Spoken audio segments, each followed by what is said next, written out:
Oklahoma State Cowboy fans. Welcome to night number one of the 12th annual Cowboy Stampede.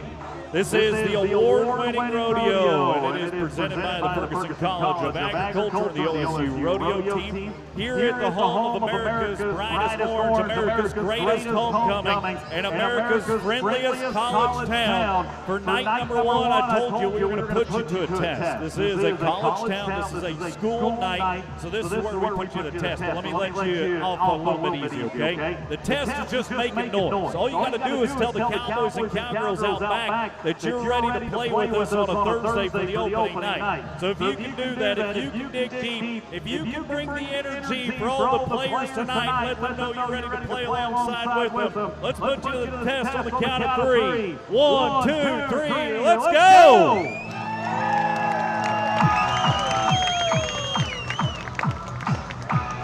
That's what I'm talking about, Stilly.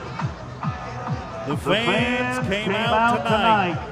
We're sure glad to have each and every one of you with us. Welcome to the Cowboy Stampede, as we said, and there's some special welcomes we'd like to make at this moment as well. Some individuals from the Oklahoma State University Agricultural Administration. First and foremost, we'd like to welcome the Associate Dean for the Ferguson College of Agriculture, that is Dr. Cinda Clary, down alongside the announcement stand.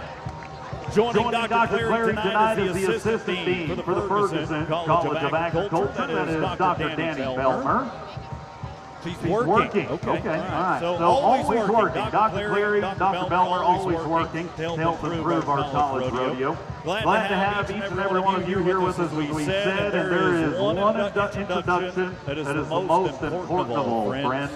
Here at this moment, as we welcome to the arena floor, what simply looks as 3 colors held together by threads, it carries a meaning and a message that is ever so more profound.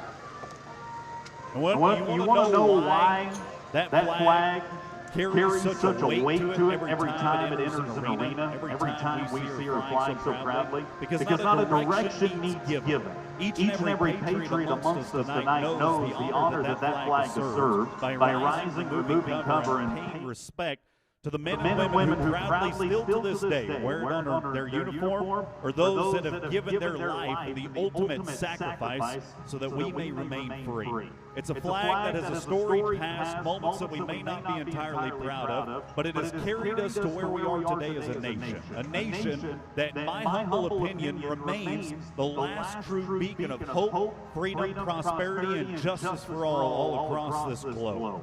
Now, friends, I'll be the first to admit to you that she's not perfect, but I'll also be the first to admit to you that no matter what they say in the news, no matter how bad they try to divide us, no matter which side of the aisle you stand on, there is one phrase that unites each and every one of us here today. And so I simply ask you this on a Thursday night, Stillwater, America. How many of you are still proud of the red, white, and blue? How many of you are proud to live in this country? How many of you are proud to be an American?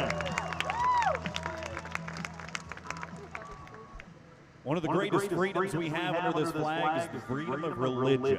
If you choose to join us, it's protected in our Constitution. To join us for a moment of gratitude tonight, I'll offer the simple and humble prayer. Would you bow your heads with me? Heavenly Father, we come to you tonight. Thank you for the many blessings in our lives. Tonight we come to you and ask for the presence with us to watch over our athletes, animals, and fans. We ask that you keep them all safe and help our athletes compete to the best of their ability in your name. We also ask that you be with everyone as they travel home safely. It's in your name that we pray. Amen. Friends, if you haven't done so already, I'd invite you to rise, remove cover, join together as a choir of one as we play our nation's national anthem.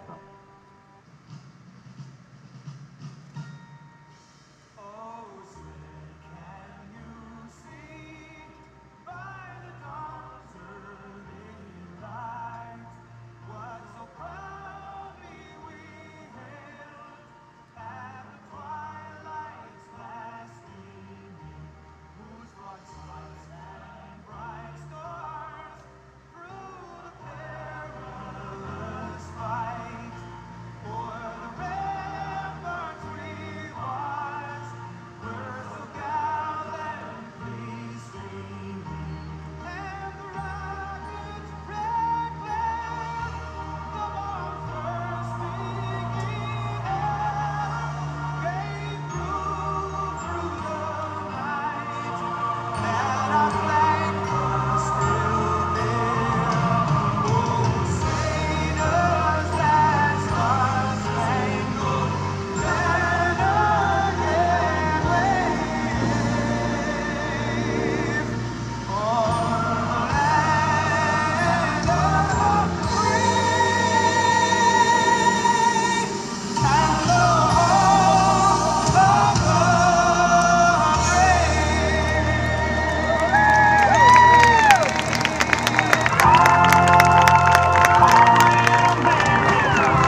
beautiful presentation of colors tonight. Thank you, friends, for joining with us in those moments. As we kick off our performance, we couldn't do it without you, the fans, and also the help of some great corporate partners, not only in the Central Plains region, but in the National Intercollegiate Rodeo Association as well. As we fly the colors of cinched jeans and shirts. Since 1996, they've been leading and not following in the Western apparel industry. Cactus ropes. If you're swinging a rope in your hand, it better be a cactus if you come to win. Cactus Center is what they sit in, and they're trying to vie for titles as well. The best all around, simply made in America since 1927. That is Resist All Cowboy Hats. All on the road to Casper as they encourage you to visit Casper, home of the College National Finals Rodeo. I want to say thank you to our friends at the Wild Sports Ranch, as well as Dale Hirschman and the Cowboy Church service that is coming this coming Saturday night at 5 p.m. Pete Garbo Rodeo Company bringing us our saddle bronc riding each and every night. But now it's time to find where the rowdies are and find out where the true loyal and truths are at. So Oklahoma State University fans, are you ready for the Cowboy Stampede?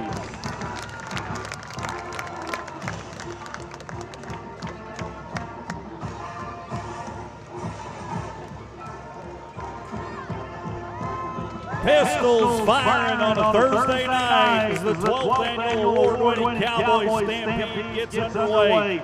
And our bareback riding the first contest of the night, being brought part to you by the Lane Forest brand, as well as the Charlotte Ranch. And we're looking inside the bucket chute. Warren Cat, the bucket chute, for the first bareback rider of the 12th annual Cowboy Stampede, Bobby Davis. This is a Garden City Community College bronc buster in our bareback riding. Garden City hot off their program's first team win last week in Durant, Oklahoma. Bobby, it's time to take the team to title number 2.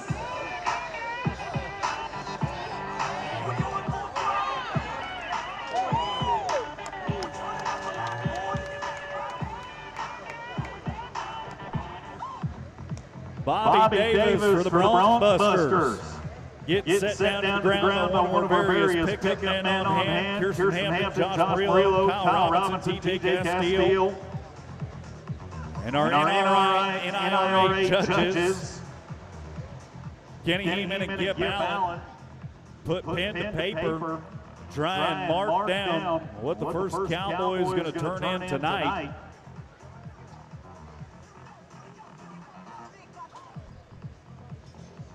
And they are saying, okay, so no score coming out. Not a great way to start things out for us. We're going to see if we can't put it back on track.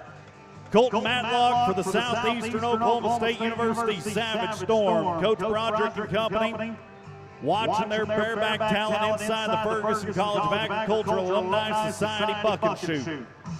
Mouthful of a bucket chute and a handful of a bucket horse. Wads them up. Back to it.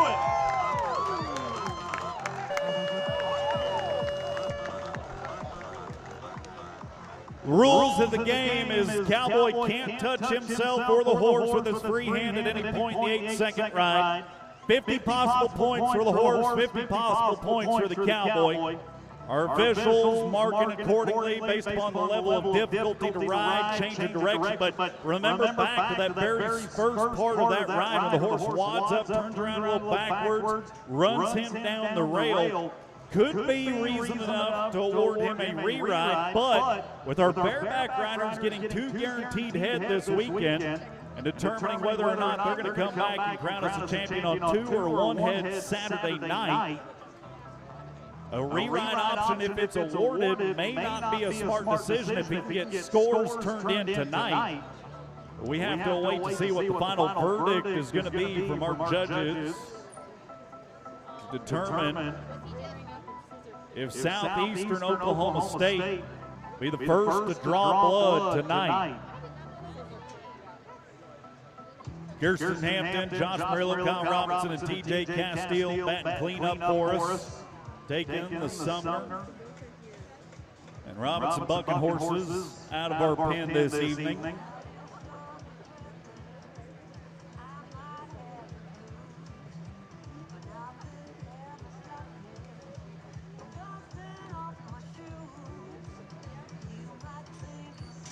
We'll get you the official ruling in just a moment on Matlock. Now let's go to Grady Hemington. Grady Hemington's with Fort Scott Community College. The Greyhounds are in the house. Firing out of the Charlene Ranch Buck and Shoot, number 4 as you read them left to right. No scores turned in thus far, so now it's time for Fort Scott, what has been deemed Bareback Rider U over the many years, to show us that they brought the players to town for the 12th annual Cowboy Stampede. Get to it, Grady!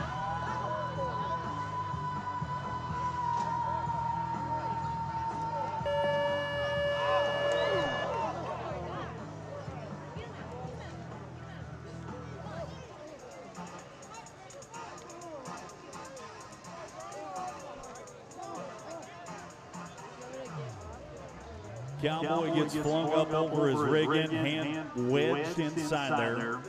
An entire staff and crew is going to rush to the scene.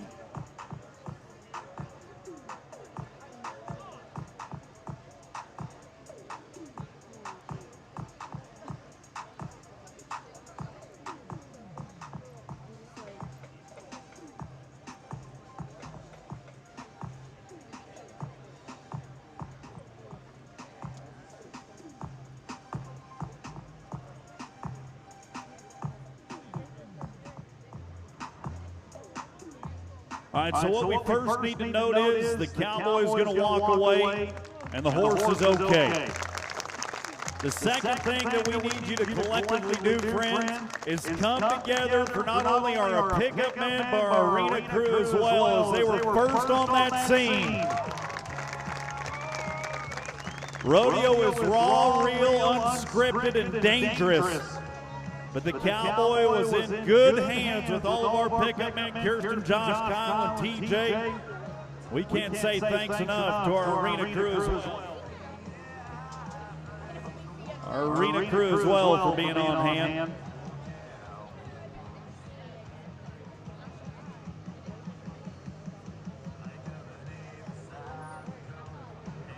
So now let's turn our attention to Luke Tipman from Panhandle State University.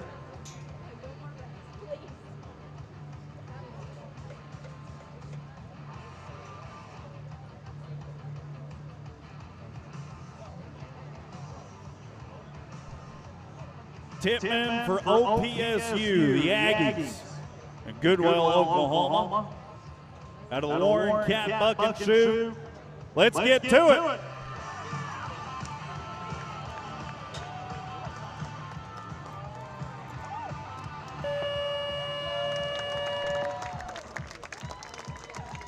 That is what we've been waiting a long time on tonight, to see a Cowboy in the middle of a horse's back when the 8-second whistle sounds. Tipman for the OPSU Aggies, the first one to get the job done for us tonight, as he unwedges his hand from the Bareback rigging.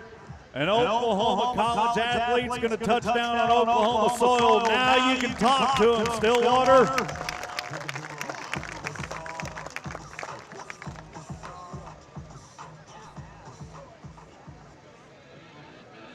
Numbers coming together for the OPSU Bareback rider. And I believe 67, thank you, 67 will be the result for Tipman tonight. But we'll slide back inside the Wrangler and Cavender's bucket shoot next. Shoot 3 is where we're watching a Fort Scott Community College Greyhound by the name of Gents Griffith make final preparations atop a Sumner bucket horse tonight. Now he knows he's got to be 68 points or better to put himself in the driver's seat for this title race this weekend. He's got the horsepower to do it. He's got the spurring power to match it. Now it's just a question of whether or not he can get a little fan power on his side when he nods his head. Time to juice it.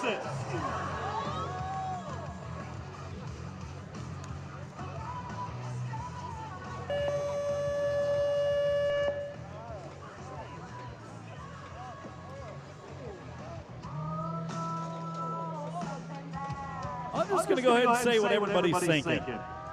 The way the bareback ridings played out tonight wasn't on any one of our bingo cards for this year, okay? Never in a million years have we envisioned the first event out on the opening night playing out like this.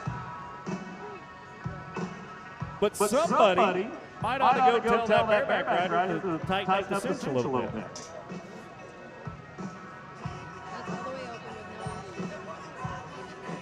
There is a lot of consternation going on down inside our chutes right now on what the result's going to have to be for Griffith and our bareback riding. Big thank you going out again to the Lane Frost brand, their generous support of the OSU Rodeo program, promoting success of our student athletes in and out of the arena. The Charlotte Ranch, a family-owned and operated business, raising registered quarter horses and Angus cattle in Cushing, Oklahoma. Don't forget, friends, as we go on throughout tonight, it's not too late. You can go get yourself an official program, and while you're at it, a date sheet for tonight's performance, so you can track along all of our contestants as they're doing. Maybe you might know somebody you want to know when they're out. Maybe you've got yourself a student athlete or a school that you're kind of partial to, and you want to know when they're competing. You can do that with our day sheet program. Oklahoma State University's Rodeo Team, 38 meeting members competing, representing all 5 academic colleges here at OSU. Coach Cody Hollingsworth, Joby Bush, helping to assist with all these student athletes' success. Down to the time event end we go, though, as we get ready to watch our tie-down roping competition. The Western Sports Foundation is reminding you that behind every ride are challenges, injuries, financial strain, the mental toll of chasing a dream. That's where Western Sports Foundation steps in.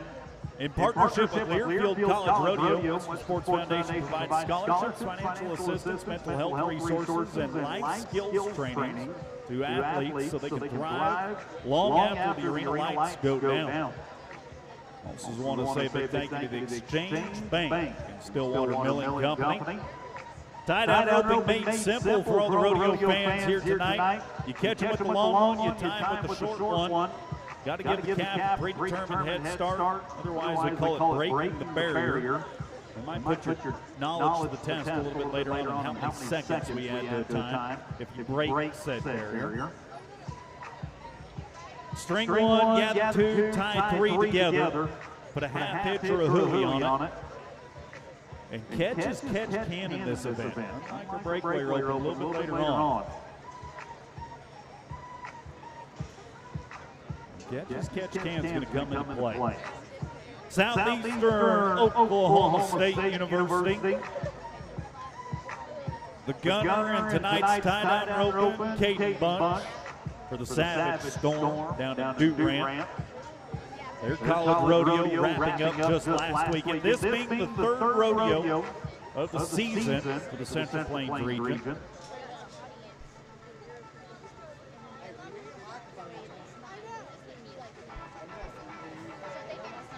After Durant ended, everybody's sights set on Stillwater, and Stillwater comes to an end Saturday night.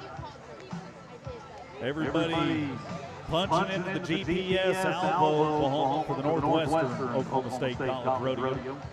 Next on their radar.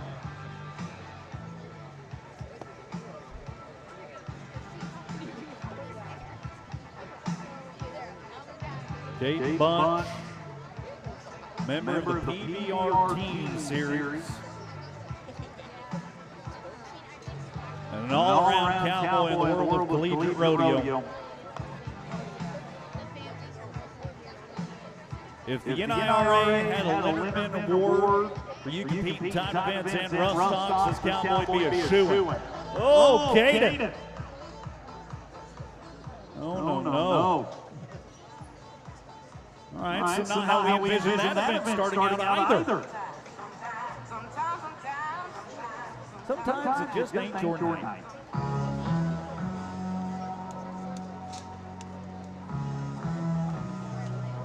When we said everybody's next rodeo on their radar was going to be Alva, we all know they actually love Stillwater instead. And Garrett Larson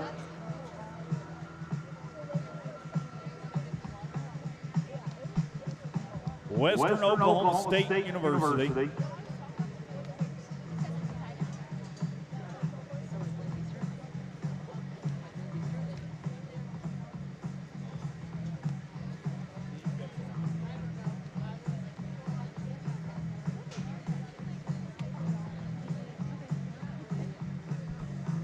Western Oklahoma State University Pioneers under the tutelage of Coach Tierney.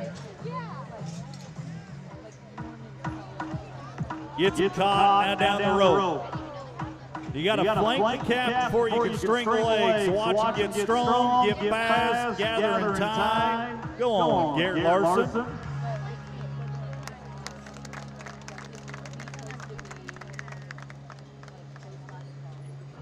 And time has to pass by with our field flagger.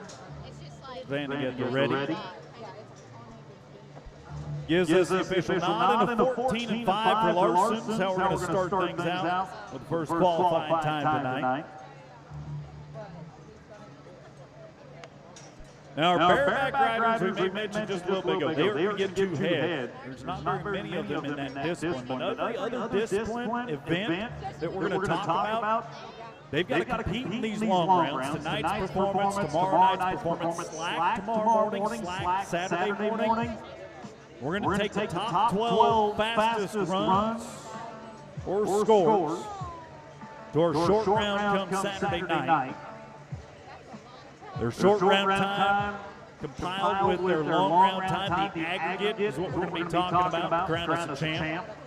Logan Hitcher of Northeastern Oklahoma A&M. The Norseman from Miami, Oklahoma. Flank, string, gather, tight. Hey, Logan. Logan just stepped up to the plate, swung for the fences. Make sure the calf stays tied, and it looks like it'll work for him tonight. What do you think of a 13-3 to be the new number one man in our contest?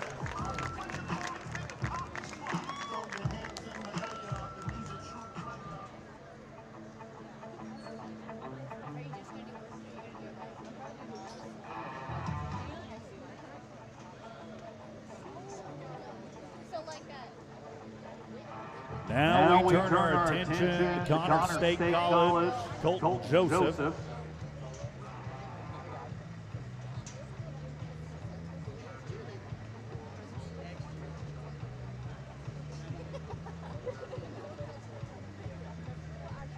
Got to be 13-2 or better now.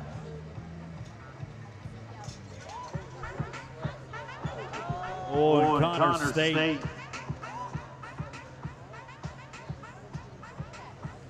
Connor State not going to get the job done tonight. Okay, Steve Harvey, easy. See, that's not a way to make friends, Creed. I'm sorry, I used your real name. His stage name is Spring Babblebrook. Music director. As old Spring Babblebrook sets the mood for us, let's focus on Fort Scott Community College next.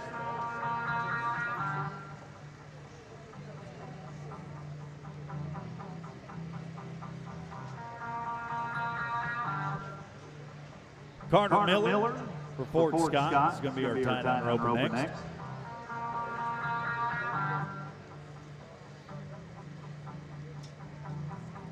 Cowboy up and party down. Just shy of the 50-yard line, we're going to get him captured. Now, Bobbles going to cost him some time.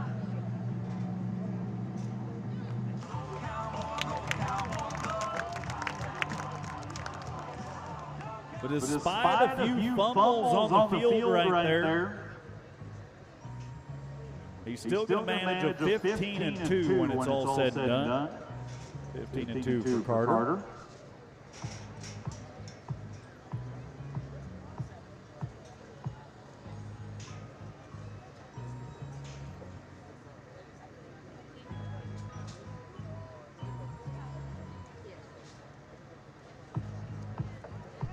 Getting the arena cleared out as we get ready to go down next to Western Oklahoma State again. The team from Altus, Pioneer sending us Trigger Hargrove.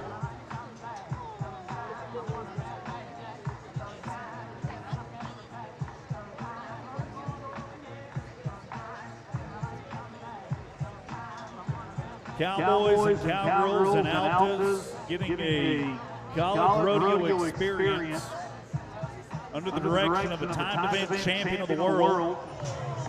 Since timed event championships in Guthrie, Tierney, a champion of that event. And tonight, Hargrove is not going to be able to add his name to the list of qualified times, and it's said and done.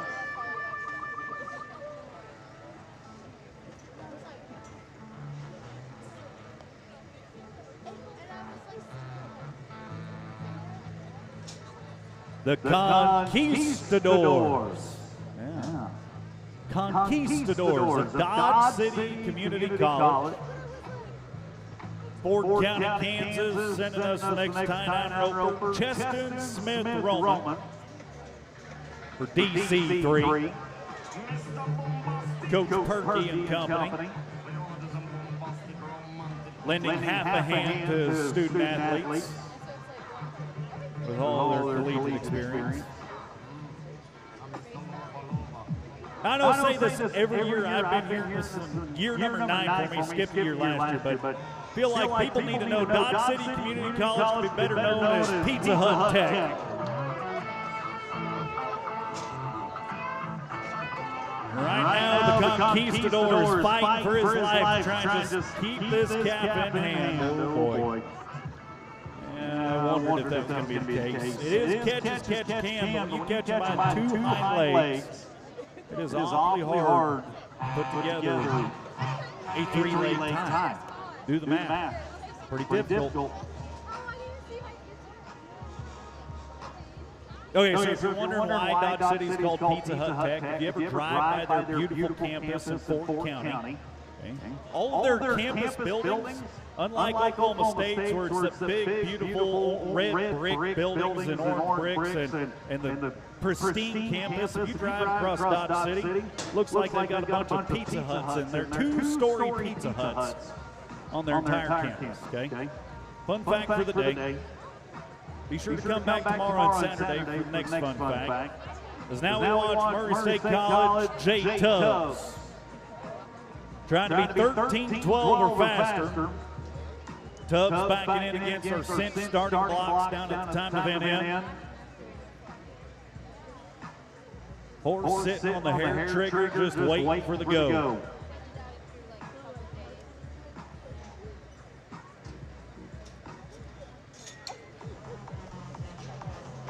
Snags him. Now this is the moment where being smooth makes you fast. Flawless run put together by Tubbs.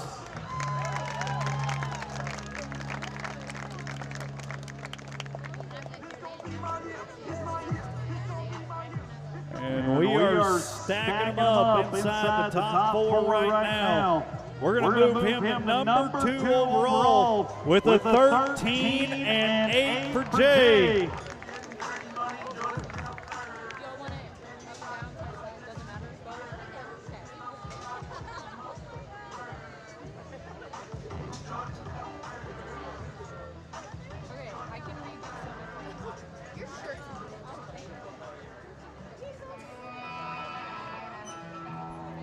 Northwestern Oklahoma State University's Hayes and Sparks next.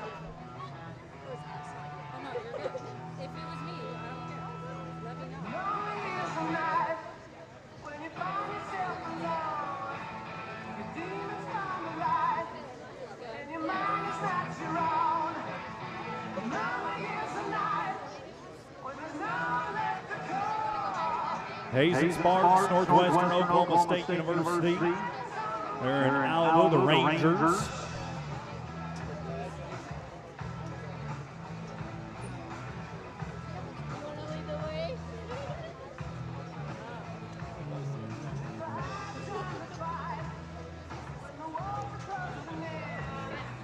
Gotta be 13-2 faster.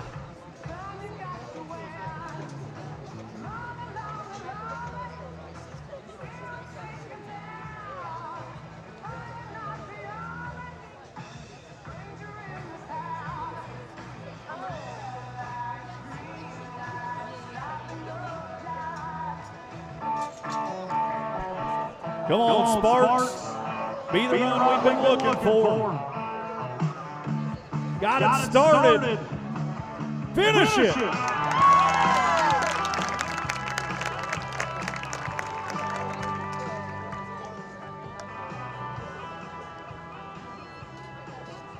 Cowboy tracked the cap a little bit further down the pin than he would have liked, but that's where being smooth makes you fast, and it's going to pay off tonight. How about 10.8, number 1?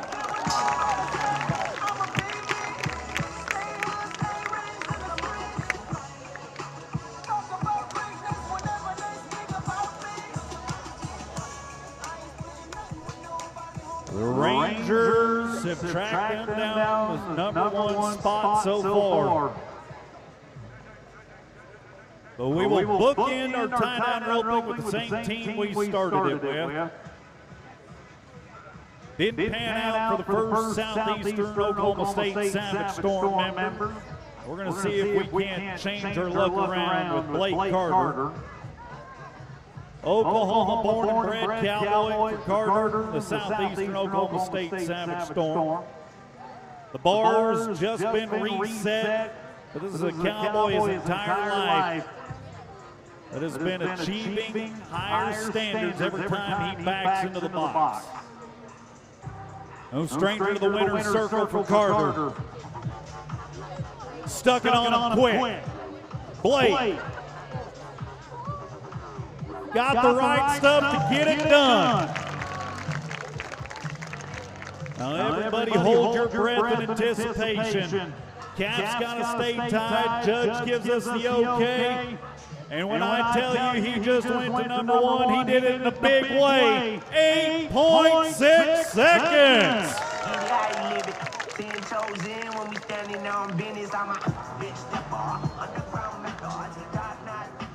Just save the best for last in our second event of the night.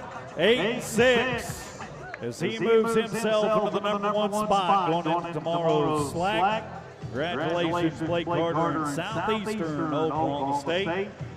8-6, 10-8, 13-3, and a 13-8 are the top 4 times unofficially after performance number 1.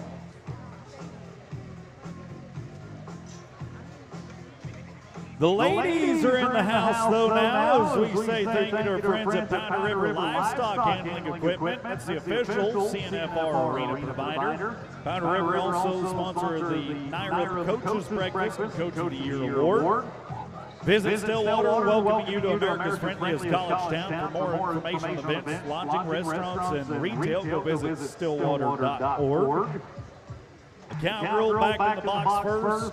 It is Paisley Smith of Fort Hays State University. The Tigers are ready to let it roll on a Thursday night.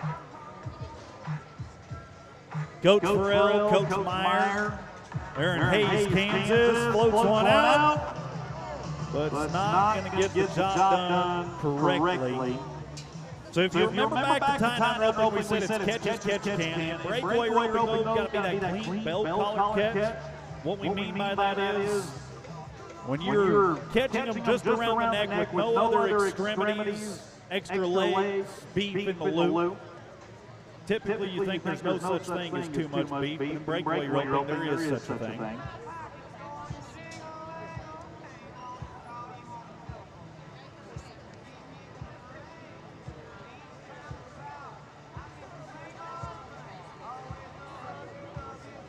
For a visual display on what I mean by clean bell collar catch, look to the announcer stand as I strangle our music director. Just kidding. Emma Mackey, Fort Scott Community College next. Palomino horse primed and ready. Reach out. Oh, too much loop. Man. What do you got for that sound, boy? You don't know you're put on the spot. Okay.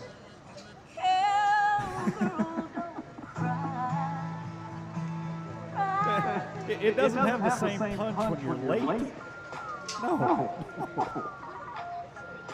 All right. We've got to get something changed around right here. Got to get something done as we focus our attention at Western Oklahoma State University. Bailey Milligan for Western OSU.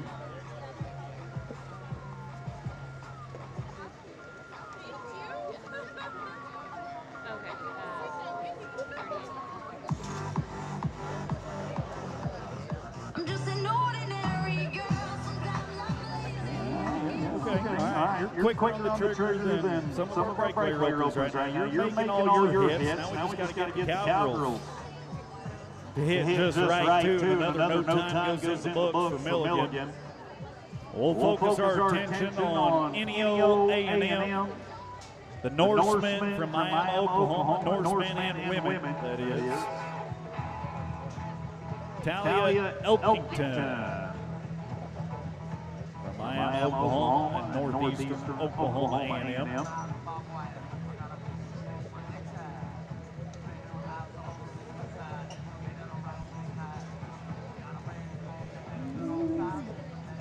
Easy Seabiscuit.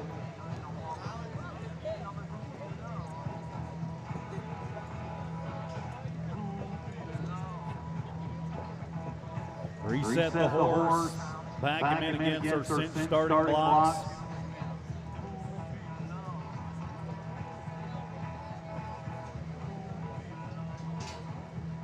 See her nod her head. Gunning for the first time tonight. Elkington got it on him. That's what we were looking for right there, Talia. 4.0, first qualified time of the night.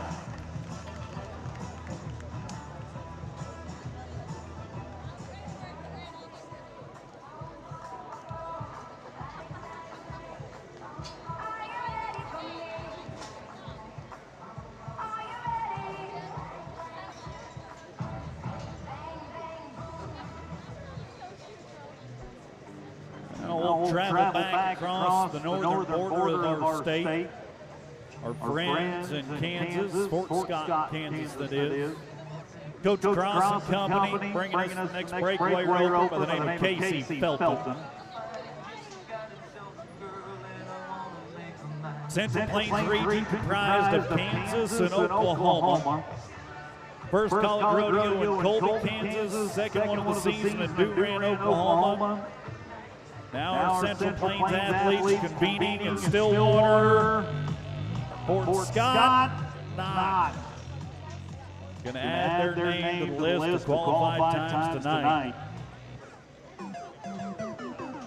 Got a break for Casey Felt.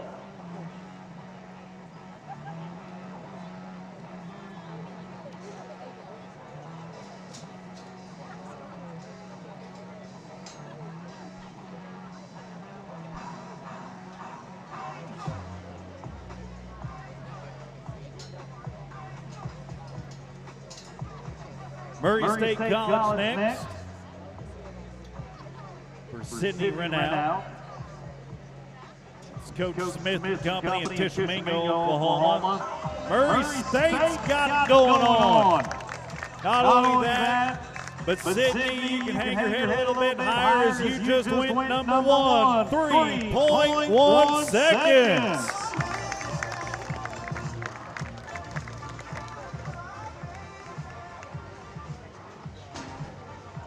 Holding the head high and proud. She is now the cowgirl with the target on her back and the fastest run in our breakaway rope. So we say thank you to our friends at Union Bank and Trust, as well as Bradley Bullock with AFR Insurance.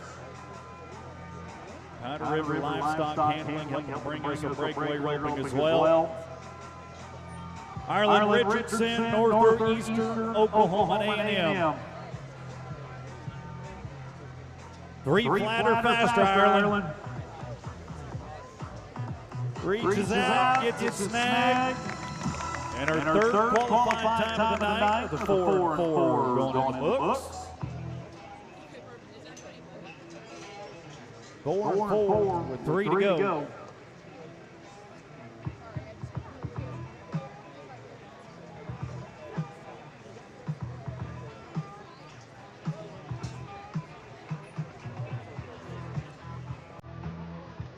back to Murray State we go. This time around it's Sage McLean. That's Coach Smith there in Tishomingo, Oklahoma. Went to a wedding once in Tishomingo, Oklahoma. Or so I was told.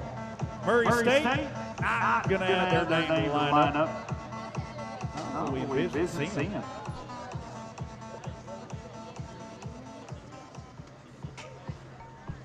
No dice for Sage McLean tonight. Two girls to go.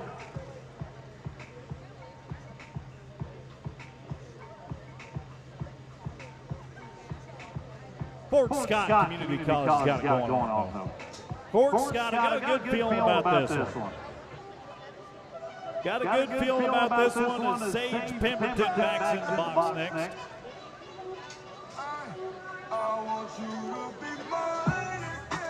Three qualified times in our events is all Sage's got to do is add her name to that lineup, apply a little pressure.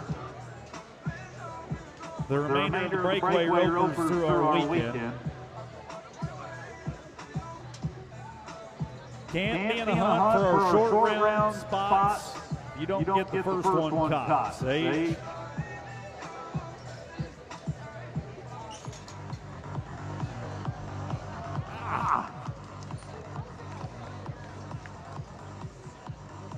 Hate to see it. No time for McLean or Pemberton.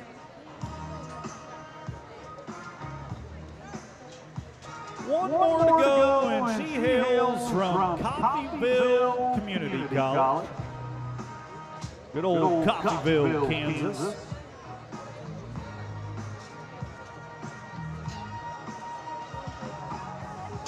Coach Wild there in Coffeyville, Kansas. Sends us Maggie Hood, trying to be three flat or faster to take over that top spot on our leaderboard.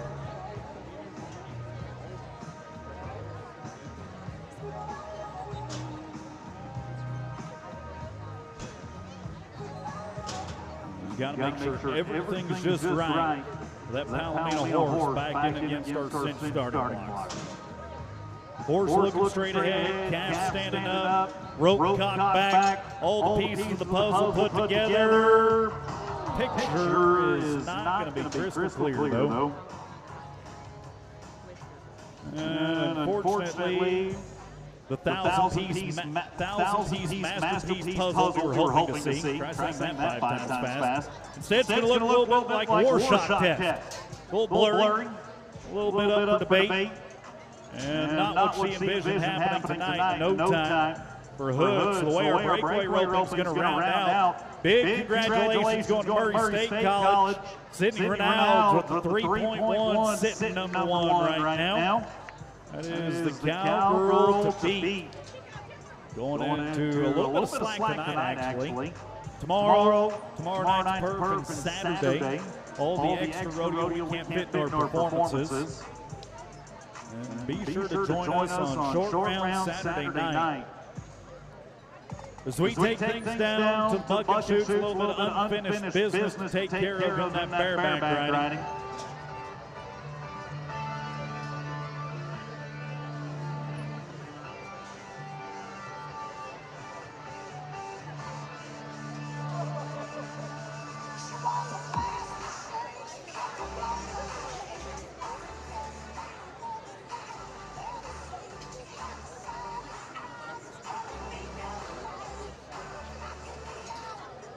Reride opportunity in the bareback riding.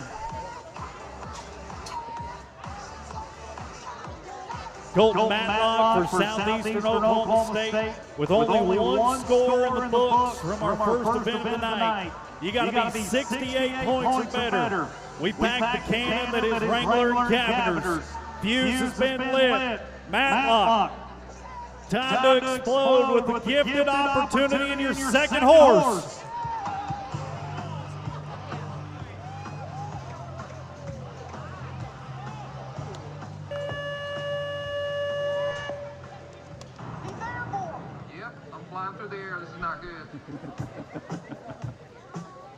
You got like 3 feet of air that time. Not good on the second horse tonight for Matlock. Reride's not going to pan out for him the way he hopes, so no time, or no score, I should say. As we go to our second rough stock event of the night, it is being brought to you by Payne Pro Rodeo. The leading rodeo stock contractor dedicated to excellence in producing award-winning rodeos with champion livestock. Payne Pro Rodeo saddle bronc riding coming up next in conjunction with Stillwater Trailer Sales. And we are watching down inside the Warren Cat Buck and Shoot, Jeremiah Gilliam, Fort Scott Community College. Charge those feet, Jeremiah.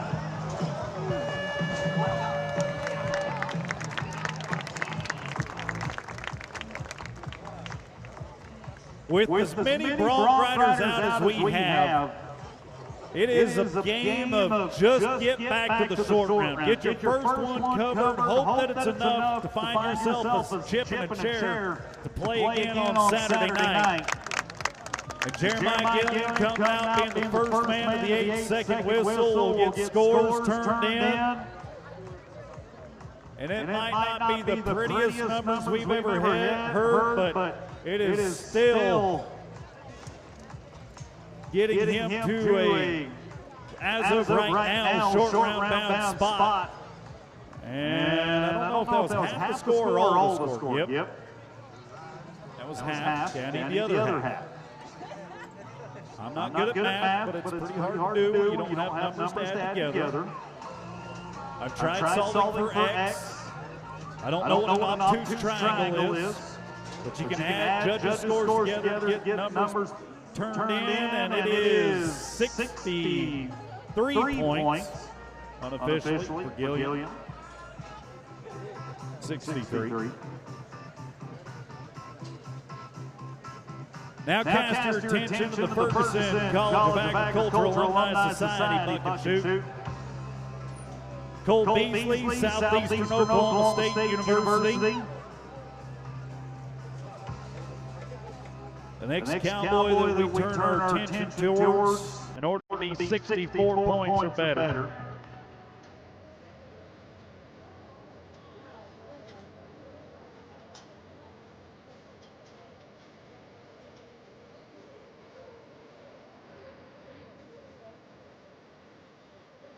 Beasley for the Savage Storm. Time to get the money.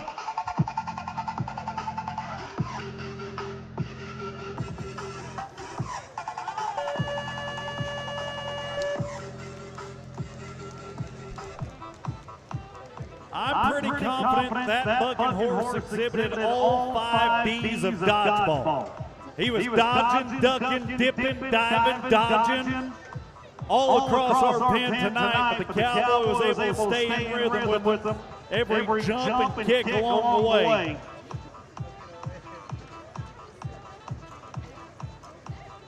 One more once, if you would, gentlemen.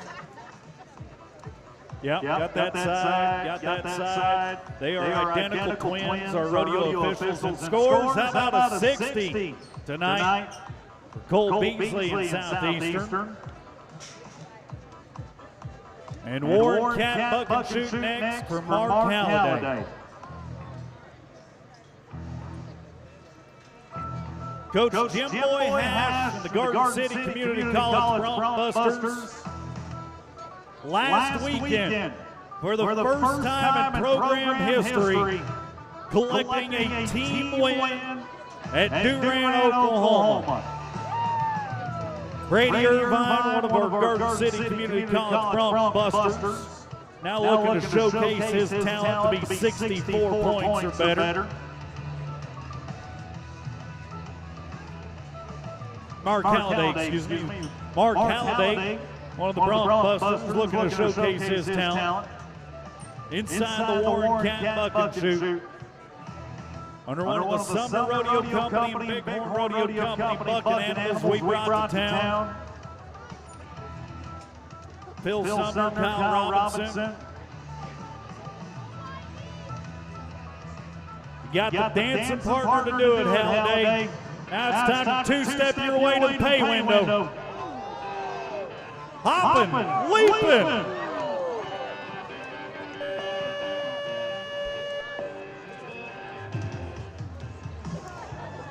And down goes Halliday. But let me clue you into something that would have made things even worse had he actually made it to the 8-second whistle. He gets bugged off before we hear the horn. I don't know if you saw one of our rodeo officials pick up a yellow flag back at the start of the ride. That means he didn't achieve his mark out. The mark out is you've got to have the spur on your boots above the point of the horse's shoulder. The first jump out, got to be in contact above the point. The mark out's not only a technical rule that you have to achieve, but it also helps you set up a technically correct ride at various points throughout the 8 seconds. It can help you juice a horse for a few extra points if you're in rhythm right out of the gate. And unfortunately, had he even made it to the 8-second whistle, Halliday, it had been all for naught with a missed mark out back at the gate. So hoping we don't ever see the yellow flags fly again. Let's focus now inside the Wrangler and Cavender's bucket chute.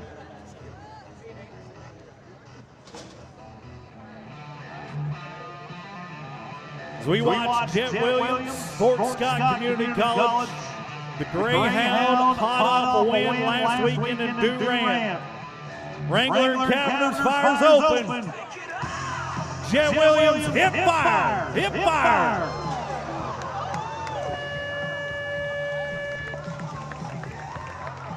All right, so yellow flags are bad, but I think everybody in Stillwater, Oklahoma agrees that anytime you see an orange flag, it's awfully good, and the orange flags are flying tonight for Williams.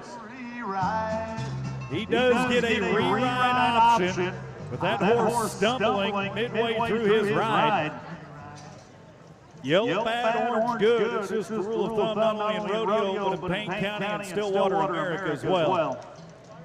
And so he'll have to make a decision on whether or not he keeps the score or takes a reride.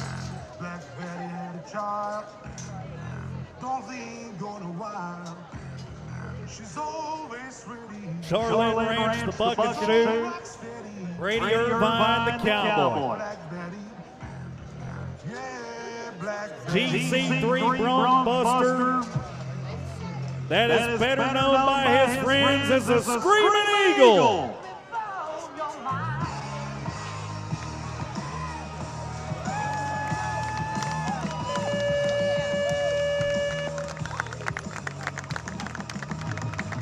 Not to the Cowboys' fault as that horse starts to fade off one direction or the other. Gets a little bit out of rhythm, but throughout the entirety of the ride up to that point, Brady Irvine was in rhythm. He was charging his feet to the front, lifting on the hack rein. He was always in control and managed to stay in the middle of his saddle when that horse tried to throw a little bit of a juke move at him by dodging off to the side. Our Cowboys' efforts are going to be well worth it tonight as we see numbers come in. What do you say? 71 for Irvine.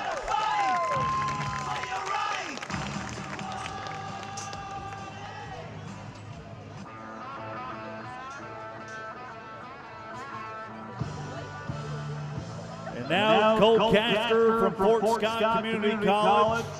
Coach Cross and company, Sound Bronc rider next inside the Visit Stillwater bucket chute.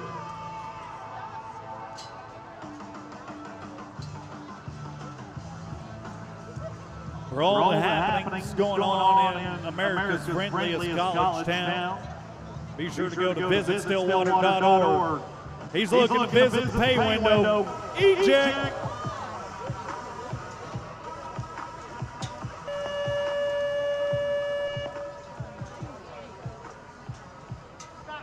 Flying, that was falling with style. Yeah, okay, so how did we get to that point? What happened right there? Well, let me make it simple for you, right? That bronc rein the Cowboy's trying to lift on, trying to pull himself back into the center of things, it's a crucial part of a Cowboy's success. If you measure the hack rein or bronc rein too short, you'll get pulled over the front of the horse and yard darted. If you measure it too long, kind of like our Cowboy Cole Caston did right there, you get sent out the back door like a secret boyfriend, and it's game over. No good for Fort Scott tonight, as now we turn our attention to southeastern Oklahoma State, Spencer Timms. All the way up inside chute number 6, the Wrangler and Cavaliers buck and shoot. Timms riding for the Savage Storm.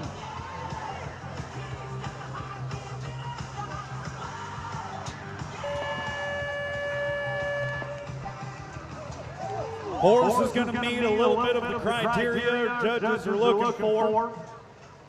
Change direction more specifically. However, they're saying that in the midst of that change of direction, the Cowboy will foul himself. Meaning he touched or blew, either blew a stirrup or touched himself with free hand. Okay? They're signaling use the free hand to resteady himself inside that saddle, and it is a no score for Spencer Timms tonight. No score for Timms. Well, let's go back to the newly minted team champions of Garden City Community College. Back inside the Visit Stillwater Buck and Shoot with GC3's Bobby Davis.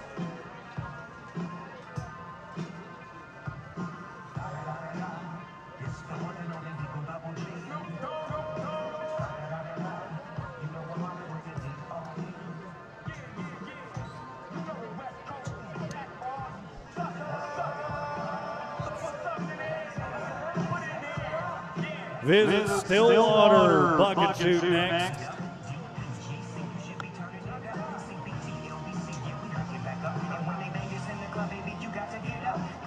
GC3 Bronc Buster.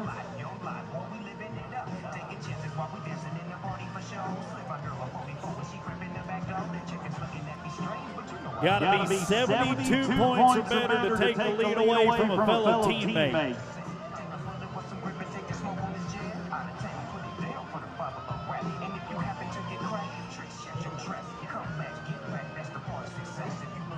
All right, RSD, be nasty.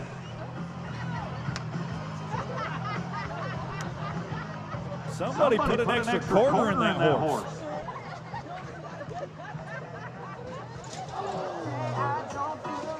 Oh, sure, now he wants to buck.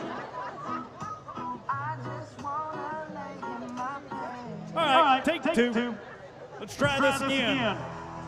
Horse turned his head outside that gate and thought he was at a funeral. Didn't realize that he was at a rodeo. Now it's time to make a little noise and remind him where he's at. Stillwater. Get loud for the bucking horse that doesn't want to play. All right. Well, judges throw the orange flags out. It's going to give him a reride.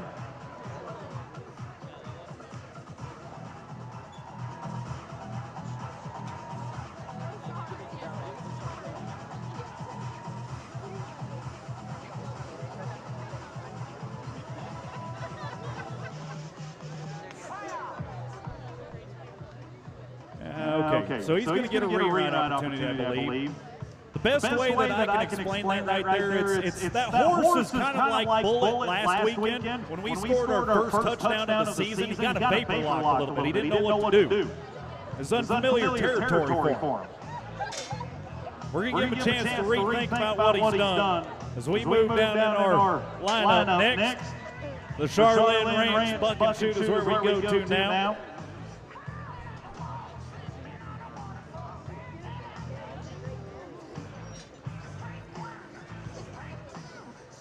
Charlotte Ranch Buck and Shoot.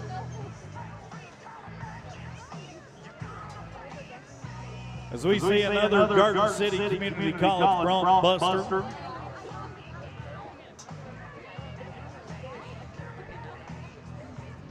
Ease down inside, or can we pack? Brayton Bedsworth, better known as Butters.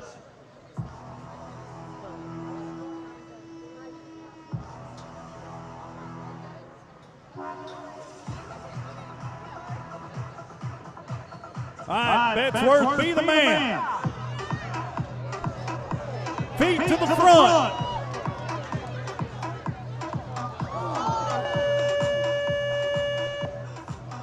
Horse hits the eject button at about 6.8 seconds.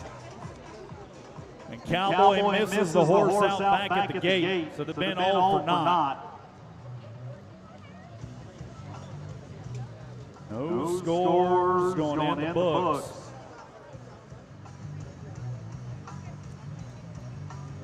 GC3.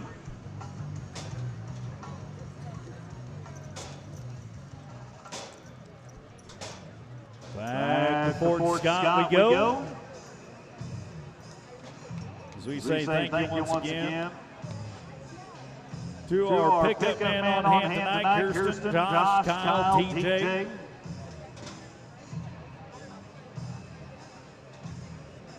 Notice the lone cowgirl pickup woman adorning the black and orange of Oklahoma State, a member of our rodeo team. Parker Matthews, the greyhound inside the Ferguson College of Ag Alumni Society buck and shoot.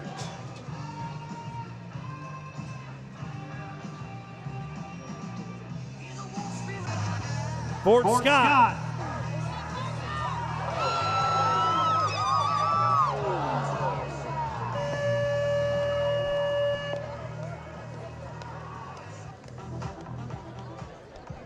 Gets the orange flags to fly in his favor tonight as well.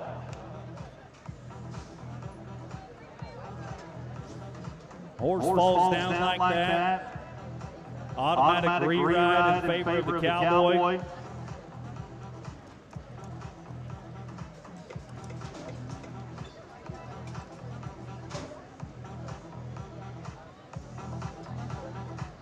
We'll load up the second horse tonight for Matthews as well.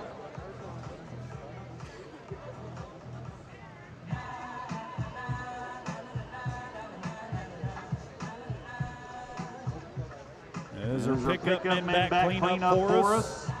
Back down to the chutes we go.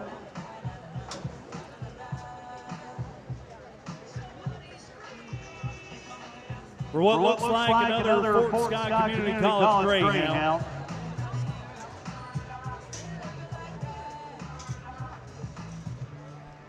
Dane McPhail and the Warren Cat Shoot. 72 points or better in the Pete Carr Pro Rodeo bronc riding. Get you some!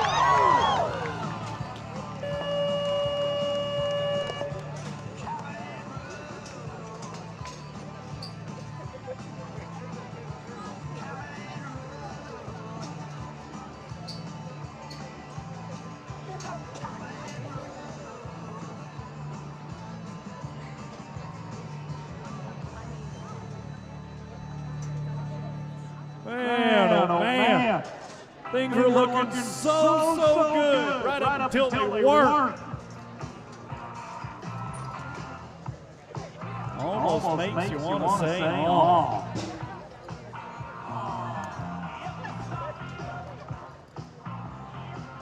No score for the greyhound, Dane McPhail.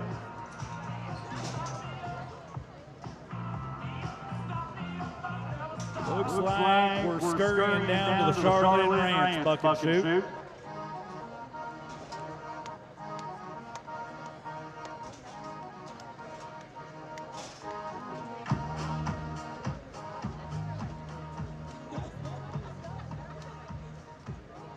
For a cowboy that's got bronc riding in his veins. Whether it's bronc riding or bareback riding, this cowboy here comes from a family that is full of cowboys to the core. Fort Scott Community College's Trent Eck.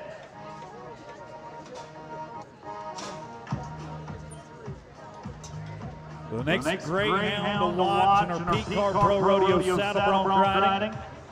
GC3 is atop the leaderboard.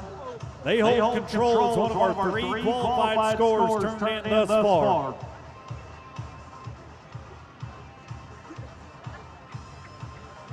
Eck in the hunt for an all-around title this weekend.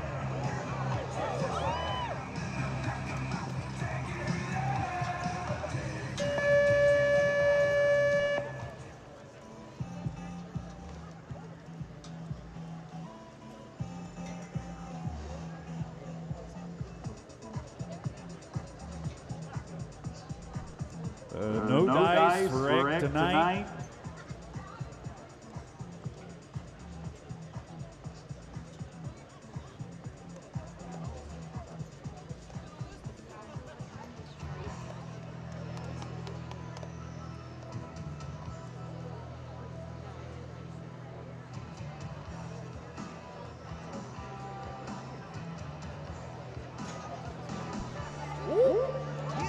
Payne's not done playing.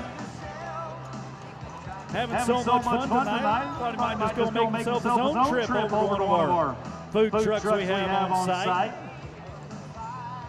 Be sure to go visit them if you're getting a little package throughout the evening. There's Rolling Reeds, DZR Delights, Pretty Cute Meats, Lalo's Grill, Red Barn Coffee. Also would invite each and every fan to be sure to stop by the Blue Peak Fiber Internet tables on your way out for autograph signings of some of your favorite Oklahoma State University Cowboys and Cowgirls. And connect with the Ferguson College of Ag via social media, follow them on Facebook, X. Follow OSU Extension as well. On Instagram, the handle is at OK State Ferguson.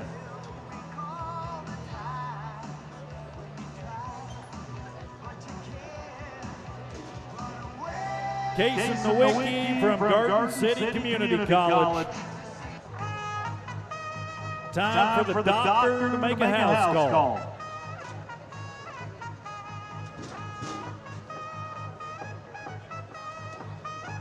In the house of the award-winning Cowboy Stampede, the long overdue renamed Rodeo of the Year, in my opinion.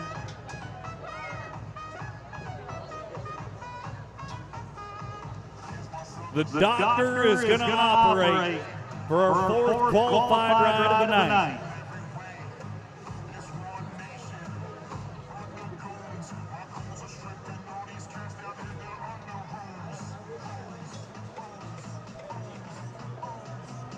Nowicki, affectionately known by his peers and teammates as Dr. Queso.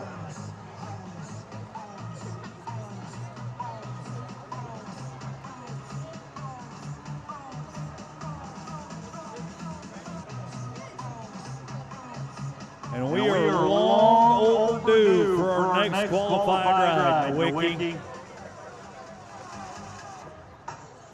Ferguson College of Ag Alumni Society Bucket Shoot.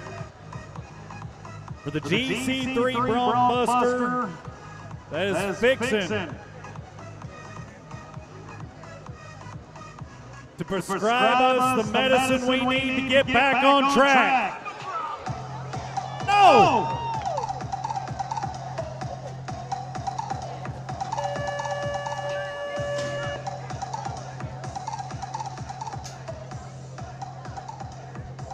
Dr. Queso.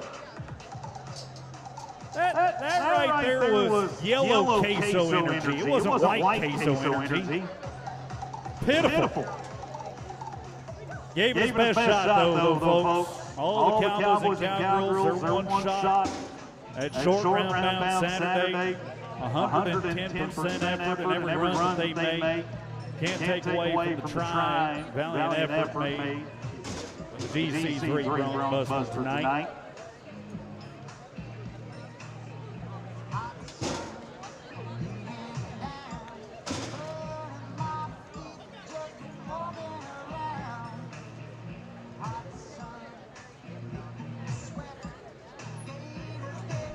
Thank you going out again to Stillwater Trailer Sales for trusted source for new, used, and custom trailers. Superior product knowledge and customer service is their foundation. Stop by and see them at 4414 South Perkins Road, Stillwater. As we get our horse escorted out through the center of Ferguson College of Agriculture outgate.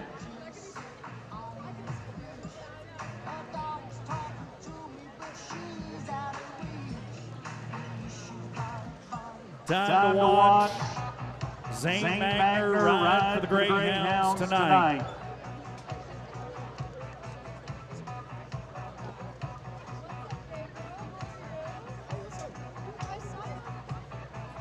We have been snake bit since Irvine turned in the high score of 71 points. In the Warren Cat Buck and Shoot, it's time for a little remedy with Magner.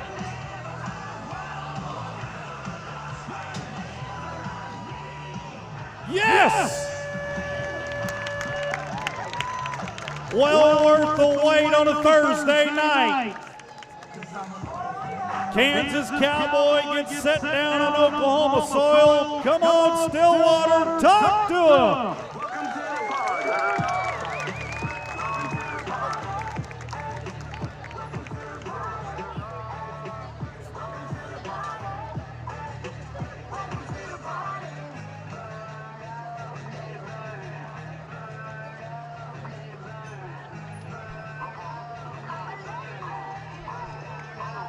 Half for the horse, half for the Cowboy. When you match the judges' scores together, it's good enough to put number one under new management. 73 points.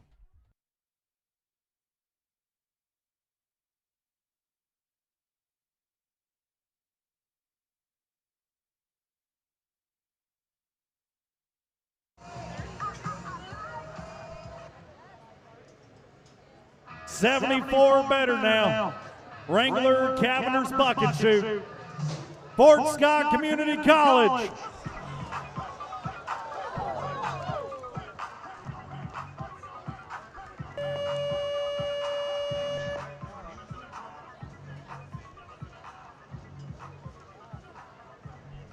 And we believe Court Kiefer for Fort Scott be the one coming down too soon.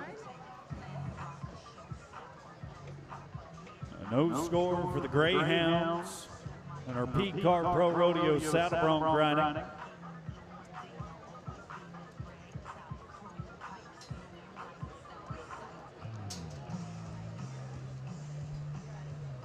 So, pending two rerides.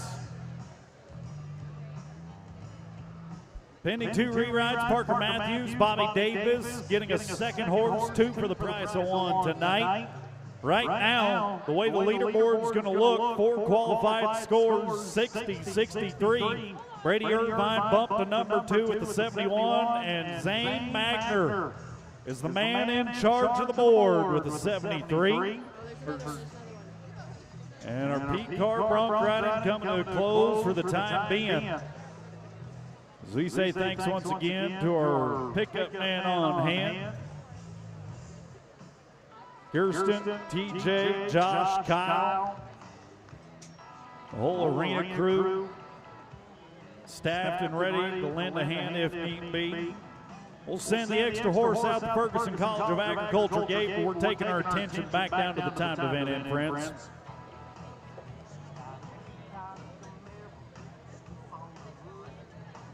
Steer Wrestling's the big man's event, being brought to you in part by Stillwater Steel and Welding Supply. Stillwater's most well-known full-service welding facility. Be sure to give them a call at 405-377-5550 for all your welding needs. Also tipping our hat, saying thank you to Shorty's Cowboy Hattery. Store sells custom Western cowboy hats in a variety of styles, known for their handcrafted stitching, fun designs, colors, and impressive detail. Shorty's hats are unique and incredibly high quality. Don't believe them? Try one.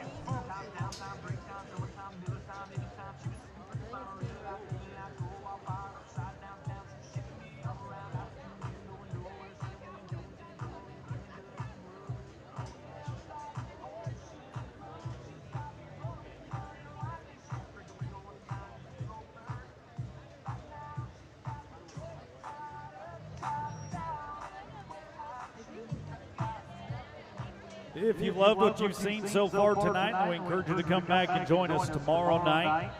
Slacks in the morning, slack in Saturday morning. That way you get a full scope of who all's competed here this weekend. Now, while the Central Plains region is comprised only of Kansas and Oklahoma, these collegiate athletes come from all over the continental U.S. Oh, even some from across the 49th parallel in Canada. Thank you.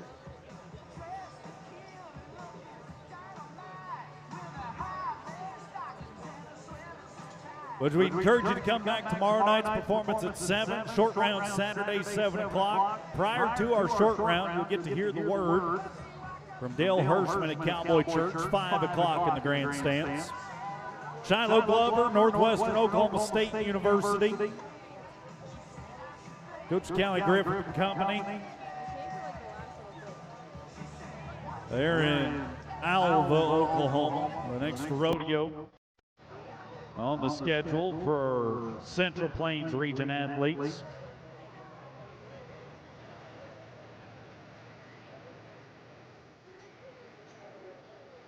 Setting the pace for us is Glover.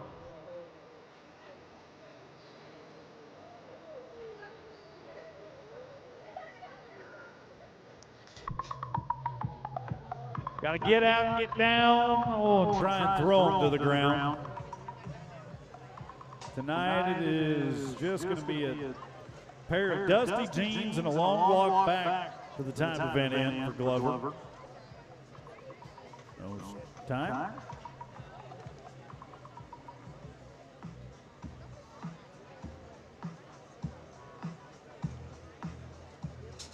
How about Lakota Downs from Colby Community College?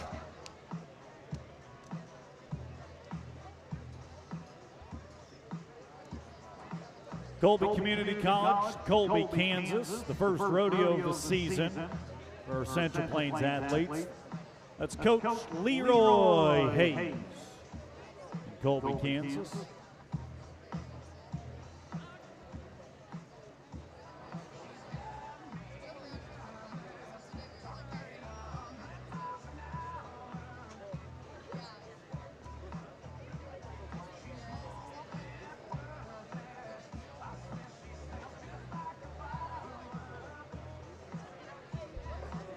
Leroy Hayes and Colby Community College. Dished out a left hook, slam dunks. Second guy out tonight's going to do exactly what we needed. 5 and 2 for Lakota Downs. 5 and 2 sets the pace for us in the big man's event.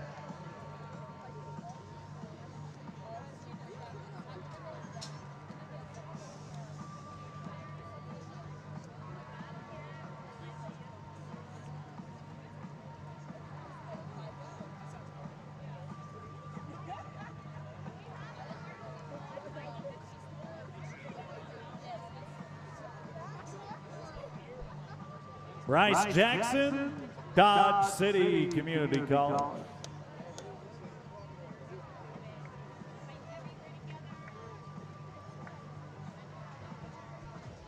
DC3 Conquistador. Direct quote from his rodeo coach, if he can draw good, he can win.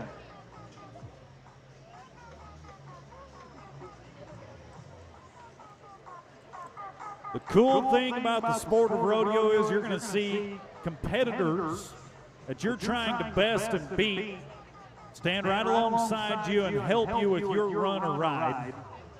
One of his hazers, the hazer, one of his competitors. And steer fades off away from our bulldogger tonight. It's going to result in a no time.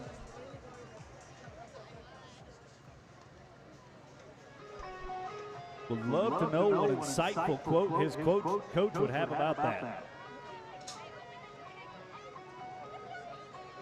Cowboy that grew up just a little ways down the road next, now getting a college education in Pratt Community College. Reagan Price. An Okie turned Kansan.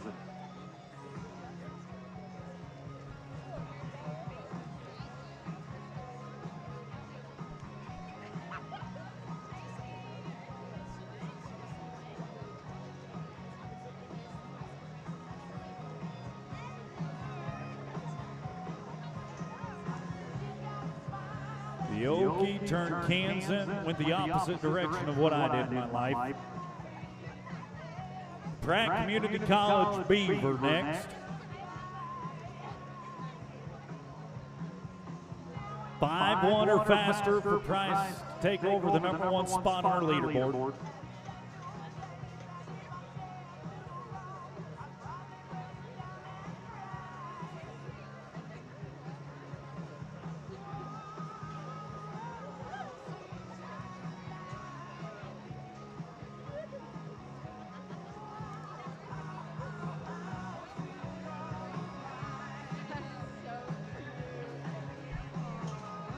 Best way to describe a bulldog and horse is temperamental.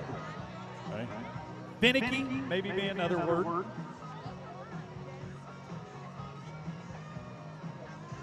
Through my tenure here at Oklahoma State University, I only ever bought 2 textbooks, and one of them was not a thesaurus. So I'm running out of words to describe bulldogging horses. When they start acting like that, you can maybe say they're a little bit of a pain. But when you got a good one that likes to fire, Reagan's got him underneath him, puts you in place. Now you've got to do your job. Price, getting it done. 7.0 for Reagan tonight. 7 flat for a second qualified time in the big man's event.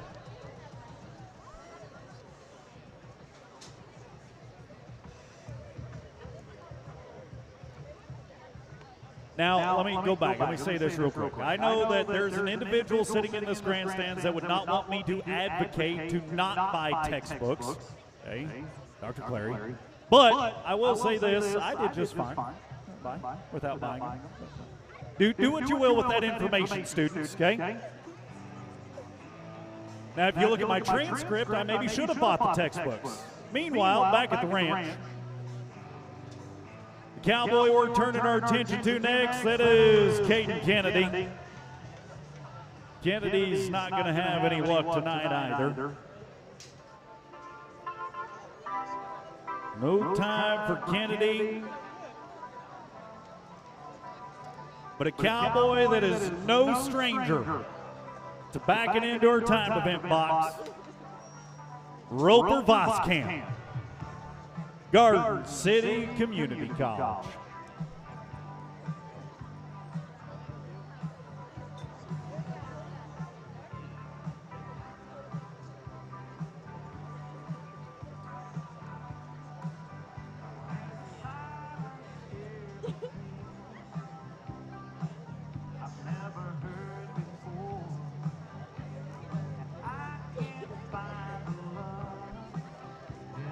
Roper Voskamp from Garden City Community College.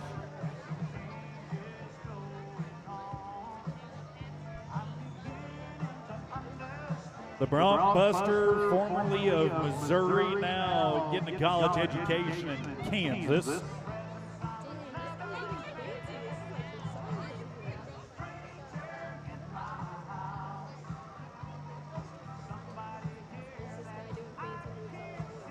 Coach Jim Boy Hash.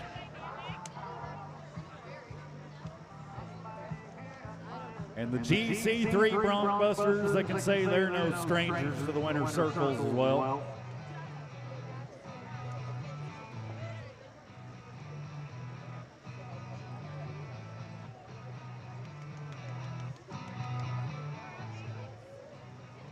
Spring Grapple Brook up here pulled up his phone. The Google machine gave me another word for bulldog and horses. They're persnickety.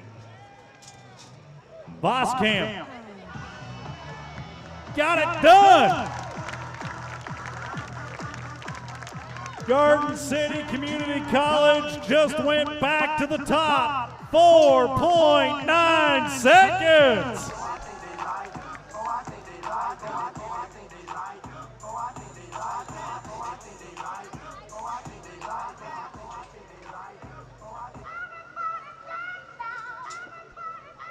Dynamite comes in small packages, and a new leader comes in the form of Roper Voskamp with a 4 and 9.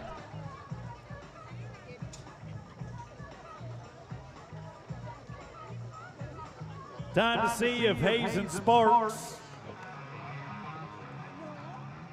can best it by a 1/10 of a second or more. Northwestern Oklahoma State University Cowboy sitting second in our tie-down roping right now. He was a 10-8 in that discipline just a little while back. Now an all-around title on the line for a Cowboy in his second contest of the night.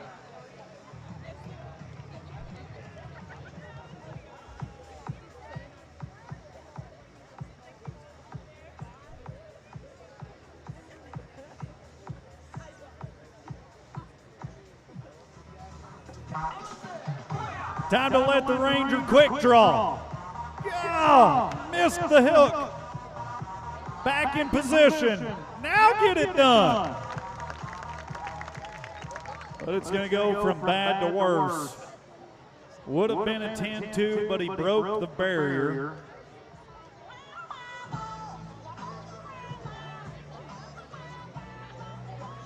Ten-second penalty, by the way, if you break the barrier, for those that don't know. 10-2 goes to 20-2 on the run for Sparks.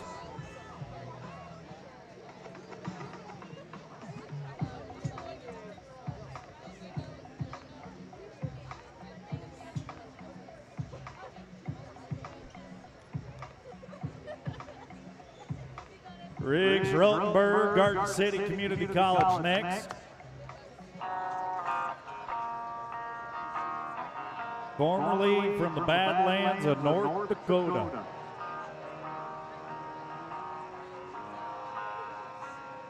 Traveled south about 9 hours to get an education in school and life from Jim Boy Hash.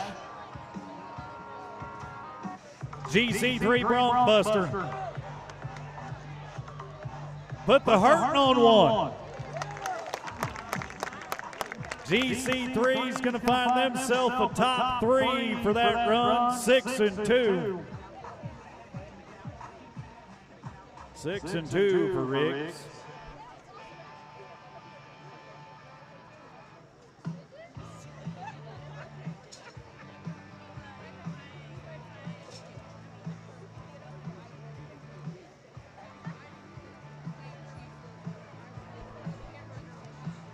Now to Murray State College, Jay Tubbs. One of the usual suspects that we've watched tonight already. Qualified time in the tie-down roping, but a sneaking suspicion that it's not going to hold through the end of the week. So here's his shot at the short round. Tubbs. Manhandling one. Lets it slip out of his hands.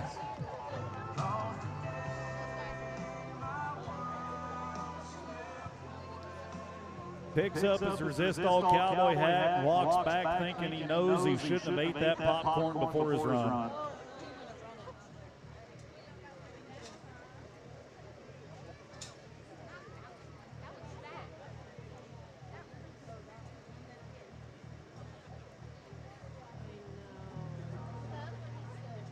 Luke Tipman, Panhandle State. Final Bulldogger of the night, trying to be 4.8 or faster to displace Garden City Community College's Roper Voskamp. Tipman for the Aggies. Puts one down at a time of 6-8. That'd be a good way to recap things. 6-8 to close the curtains down on our bulldogging. As we say thank you once again to Cavenders. Don't just wear it, live it. Wrangler, long live Cowboys. And we'll tell you that the #1 man going into tomorrow morning's slack in our bulldogging, none other than GC3's Roper Voskamp. 4-9, the fast time after tonight. 5-2, 6-2. And a 6-8 is going to make up our top 4 unofficially. Congratulations to our Bulldoggers on this opening night of the 12th annual award-winning Cowboy Stampede. Again, it's long overdue for an award maybe. But nevertheless, One award in the trophy case already for the 12th annual Cowboy Stampede. Switching gears just a little bit as we get ready to welcome the ladies back out tonight. As we say thank you to our friends at Bank First. They're loyal to Oklahoma and loyal to you. The official cowboy hat of the NIRA, National Intercollegiate Rodeo Association, that is Resist All, the best all around. Cinch jeans and shirts since 1996, they've been leading and not following in the Western apparel industry. And trust me, friends, they've got you covered from head to toe. Now, whether you're talking about long sleeve rodeo shirts, short sleeve fishing shirts, swimming trunks, socks, underwear, ball caps, undershirts, pullovers, jackets, everything. They've even got some golfing shirts out now. Friends at Cinch. As we get set and ready for our ladies in the Goat Time contest tonight, it's time to live like Lair. Racy Alford, the Murray State College, be the first gunner. First to show us how the event's done. Goats tethered, cowgirls just got to tie 3 legs. Tiptoes down the line. Racy. Gathering string. Yes, ma'am.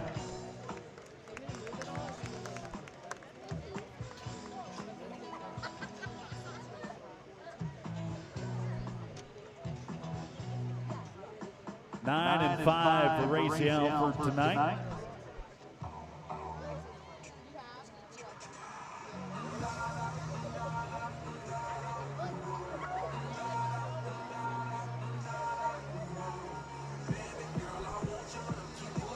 Jade Wisniewski from Southwestern Oklahoma State University. The Bulldogs sending us their goat tire next. Coach B and company down in Weatherford, Oklahoma.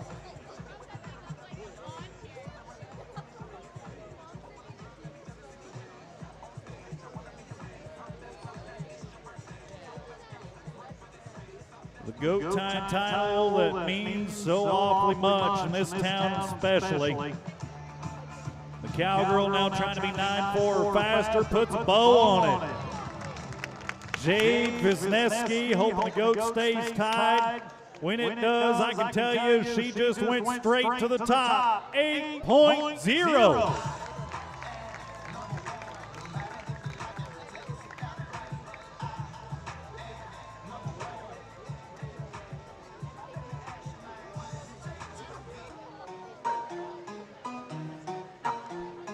Yo le iba a grabar, pero en baja calidad. Y ella me dijo que no está. Es una maldita loca, una ratatá. Ella lo que quiere es que la ponga en 4K. What is going on? Madison Scott.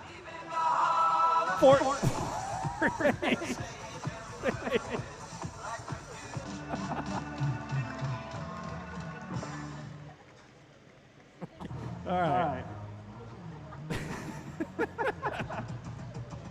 I don't know what exactly just happened, but apparently we had the spice just right because she just turned in the fastest run of the night. 7-1 for Madison Scott.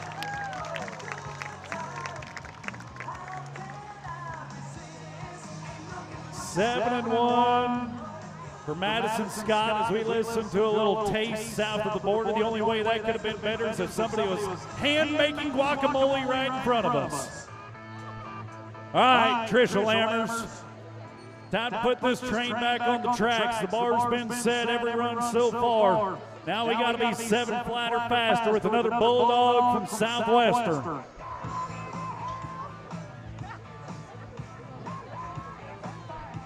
Gathering time. The ladies are smoking tonight. 7.4 seconds.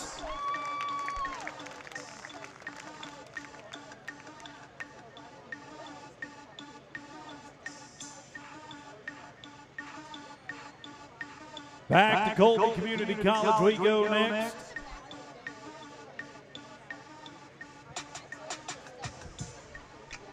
Dally Reeser, Colby Community College.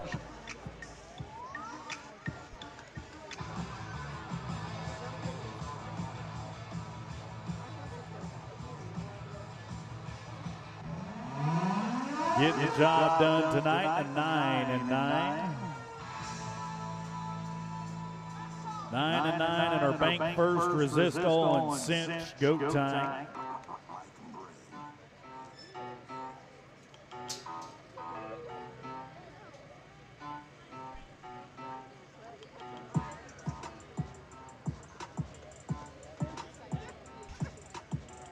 Taylon Wright from Fort Hays State University. Coach Farrell and Meyer bringing us their next cowgirl. Tigers baring her teeth, trying to snarl at them. Nice smoking run of an 8 flat. Tie her for 3rd and 4th right now in the event.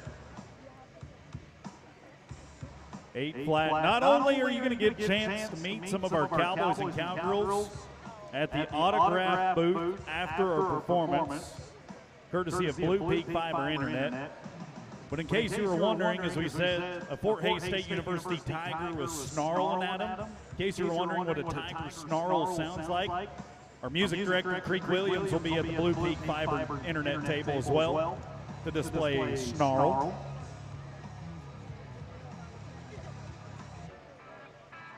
If you don't show up to Cowboy Church on Saturday at 5 p.m., Dale Hirschman's going to snarl at you. All right, Brooklyn Hughes. Time to show us that Colby belongs on top. CCC's in the house. In time for her efforts. We come in at a 9 and 5 tonight.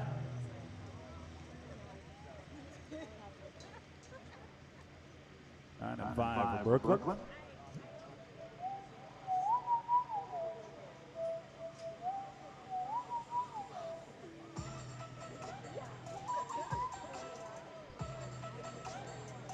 Back to Fort Scott we go. If you're wondering why it is that we see so many contestants from various teams, Tara Forrester for Fort Scott, it's all luck of the draw in the world of rodeo. How you draw up in a performance, the animal that you get to compete on. And I'd say Forrester drew well tonight.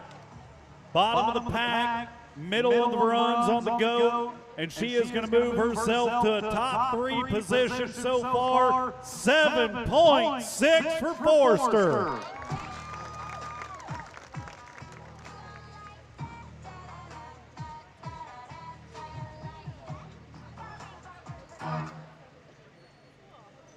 To wrap up the goat time is Emma Hankins, Northeastern Oklahoma A&M.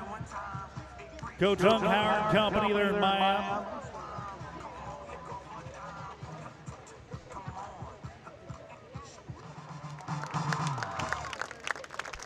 And the time of 11 flat. Thanks for the pick-me-up, friends. Picking her up, dusting her off, 11 flat for the efforts. And tonight, our GOAT Time brought to you by Bank First, Resist All, and Cinch, as well as our friends at the WCRA, World Champions Rodeo Alliance. All the GOAT Tires were living like Blair on a Thursday here in Stillwater. And the fast run that we saw turned in is none other than Madison Scott, 7-1 to be leading the Cowgirls going into tomorrow. 7-4, 7-6, and a pair of 8 flats to wrap up our top 5 in our contest. Congratulations to the ladies.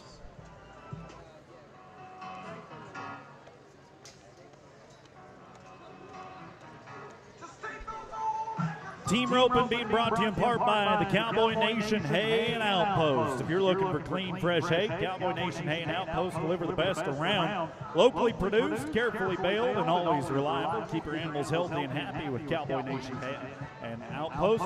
Thank you again to our friends at Cactus Ropes, Cactus Saddlery, and Cactus Gear, outfitting our athletes and their equine partners. Reminding you to put Casper on your radar to visit next June. home of the College National Finals. And backing into the box first for our teamed event. If you look down at the timed event end, it is a pair of cowgirls adorning the orange and black. And I've got a question. Are there still any loyal and true OSU fans here tonight? J.C. Napperstick, Kenna McLemore for the Cowgirl Rodeo Team will set the pace for us in this dynamic duo event. One of 3 legal head catches, one of 2 legal heel catches. That's what we're looking for, ladies. Set the bar for us. Give us something to shoot for. Napperstick starts it. McLemore finish. No!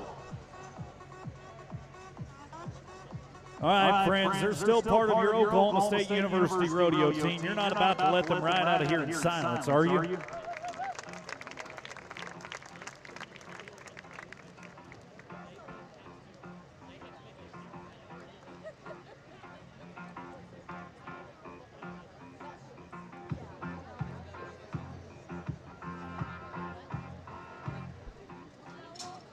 Gracie Walker, Dane McPhail next. Both of which rodeoing for Fort Scott Community College.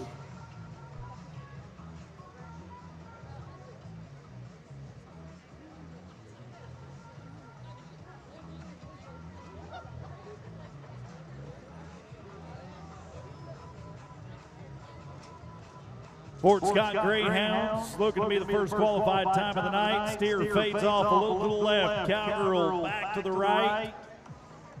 And not going to pan out for him in our first perfect of the week.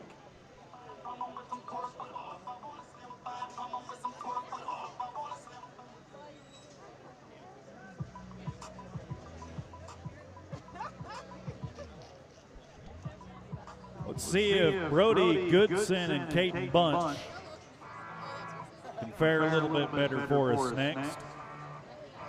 Cowboys from opposing teams. Opposing schools, but working in tandem. Murray State College on the head side, Southeastern. Oklahoma State on the heel side.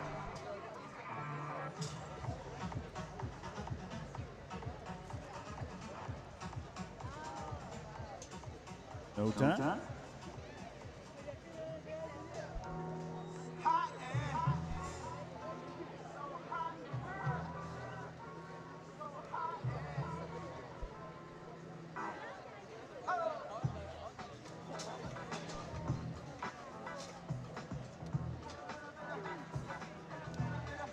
I don't know about a little bit of but I want a little bit of clean team roping next.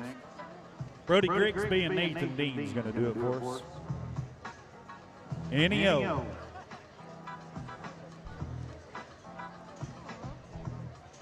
NEO Norseman.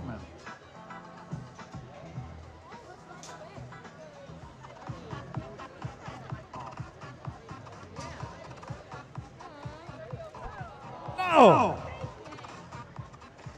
Good gracious. Can't say the next part, no time.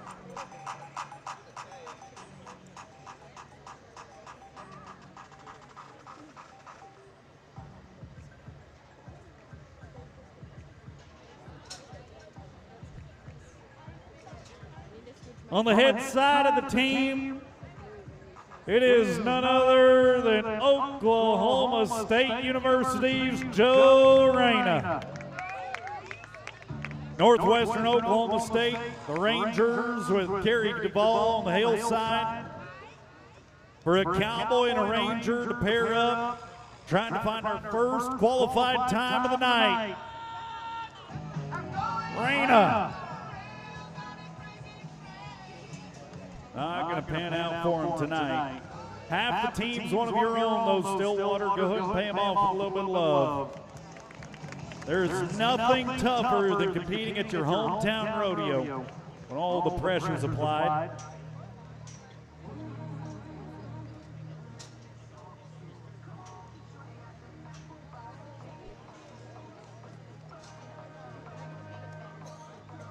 Leaderboard is awfully blank in the team roping thus far. The team to try and change that for us comes from Fort Hays State University. Madison Scott, hot off the winning run of the first night in goat time. Dakota Glenn looking to clean things up on the backside. Madison, dual threat athlete. Glenn, no.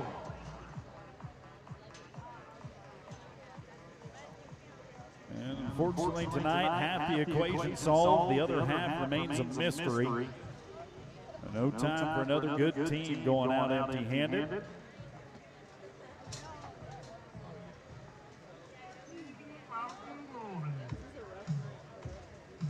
Okay, drop down one to Drayson Noley and Caden Kennedy. Thank you.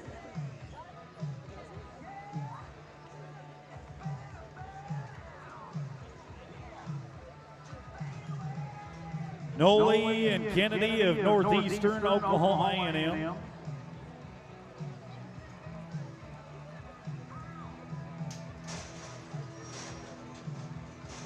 Three legal head catches that they can use. Slick around the horns, half head, or around the neck. Two heel shots, catch two, you're clean. One leg only, add 5 in penalties. We'll take anything at this point, but how about a clean run to make the number one? 7-7 for Northeastern Oklahoma A&M.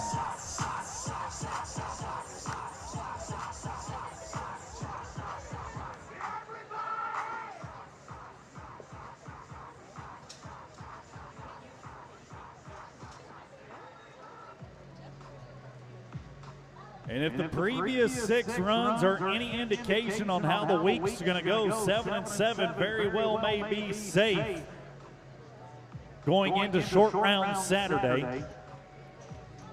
As we continue to roll down our list, head side consists of Brady Pape, Fort Hays State. The heel side, though, this is where we find out if the Rowdies are still in the house. Down another one. Tired of doing that. Okay. Scratch everything I just said. Etch and sketch it from your brains. Let's talk about Cameron Kennedy and Craig Moore. Couple of Norsemen back in the box once again. Their teammates, the solo time on our board as of now. The pair of Kennedy and Moore sat in the back, wishing the best of luck to their fellow teammates, Noley and Kennedy. Now they back into the box with one thing on their mind, to be 7-6 or faster to best them. An individual victory for the pair if they can be the new fast time, a team victory if they can be the second qualified time of the night. And it all starts with Kennedy on the head side. Let it lay, it'll pay. No, not going to pan out today. Too much beef in the loop on that run. Good time for Kennedy and Moore.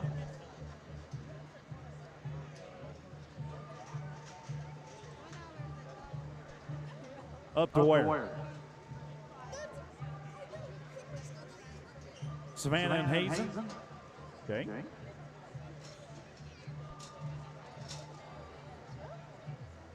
Changing the batting lineup on you a little bit as we go throughout the night.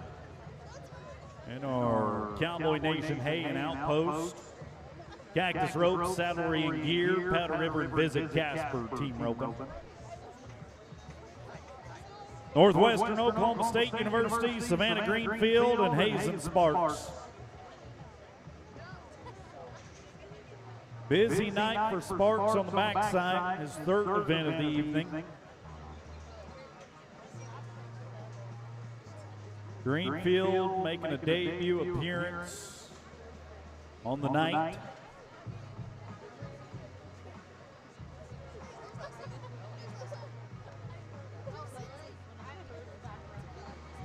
Savannah and Hazen, 7-6 or faster.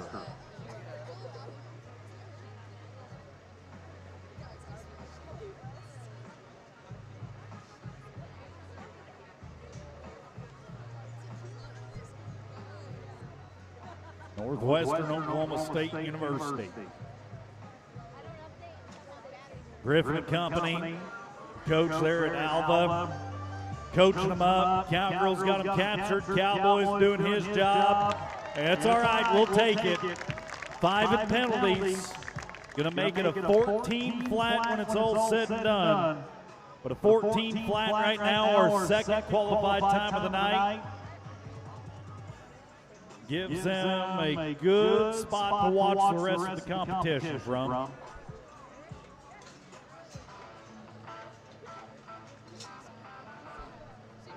Fort Hays on the front side, as we mentioned just a couple moments ago. Brady Pape, Oklahoma State University, and Gunnar McBride on the heel side. Well, I'm sorry. I said the healer is from Oklahoma State University. All right, fans. Time to get behind a Cowboy for the final run of the night.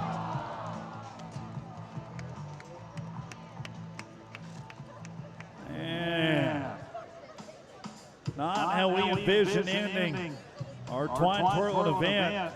No time for Oklahoma State and Fort Hays State. Only 2 qualified times turned in, and it was a 7-7 and a 14 flat when it's all said and done. Northeastern Oklahoma A&M going into tomorrow morning, sitting comfortably with that fast time of the night. Northwestern, Greenfield, and Sparks got to wait it out to see if the remainder of our team roping runs will look like anything in tonight's competition. As we set the stage for our next contest, we got to tip our hat in a big way to Warren Cat. Our partners bringing you the barrel racing tonight, whether you rent or buy. Our industry-leading earth-moving power generation and transformative equipment will tackle whatever comes your way. Warren Cat, they're right there with you, rolling up their sleeves to help you get your operation up and running and keep it moving down the road. Let's get to work at Warren Cat as they bring in our cans tonight. Also want to say thanks to Powerhouse Truck Beds and Trailers. Whether you need a truck bed or trailer built right, Powerhouse Truck Beds and Trailers deliver custom builds, accessories, and reliable maintenance. Visit them at 5818 East 6th Avenue here in Stillwater, or call them at 405-377-6396. Also giving a shout out to our Oklahoma State University Vet Med team on site tonight, providing all of the professional medical care for our four-legged animal athletes throughout the weekend. Thank you to having our on-call vets here in the house. Oklahoma State College of Vet Med. Warren Cat truck dropping off our final can as we put our P&K John Deere tractor to work once again. Leveling out the playing field for the ladies. Setting the stage for our second to last event of the night.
Don't forget to stop by for autograph signings after our performance. Love for you to meet some of the Cowboys and Cowgirls of the OSU Rodeo Team.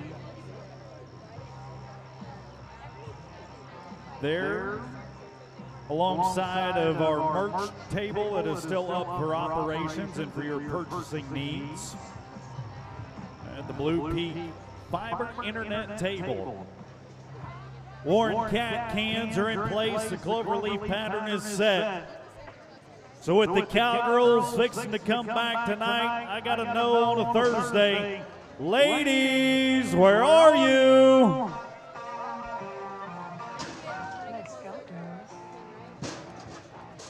Starting out with a Rangerette from Northwestern Oklahoma State University. Lacey Thompson, one to the right, two to the left, one to the left, two to the right. It doesn't matter which way you go. Be the fastest back across the finish line. Thompson's got a good run going. One more once. She gone. Time of 16:36. 16:36 for Thompson to set the pace. As now we travel to Garden City, Kansas, Kyla Davis. Davis has got old Gray in high gear. Not trying to cut the corner short. One more time, take her home. Clock's gonna read 17:45 for Davis. And now to Murray State College for Alexis Rawls. Oh, knocking down the Warren Cat can. Carrying 5 in penalties with her as of now. She'll round home with 10 seconds in penalties getting added to her time. 26:39 for Alexis Rawls.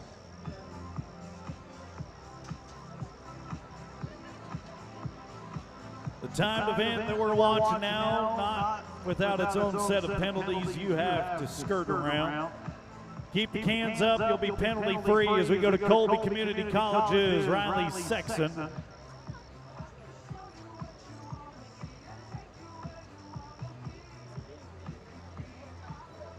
Riley taking a right-hand approach at 1. 2 left-hand turns to go. Don't worry about the resist all cowgirl. We can get you a new one if you win. 3rd turn, let's go! And a 17-14 tonight, put her number 2. 17-14 with one final to go before we drag. Fort Hays State University, Dakota Glen. Team roper just a couple moments ago, dismounted, remounted, now on the fire-breathing dragon she brought to town from Hays, Kansas.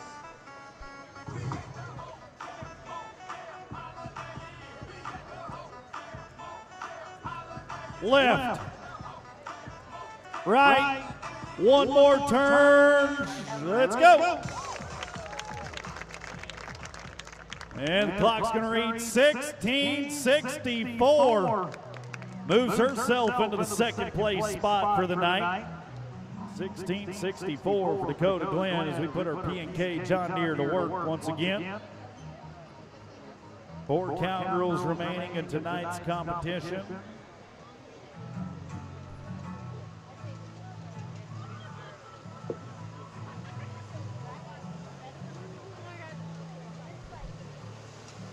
Tractor's going to go to work for us, but I think we ought to put the crowd to work, Creek. What do you say? Let's see if the crowd knows the words of these songs.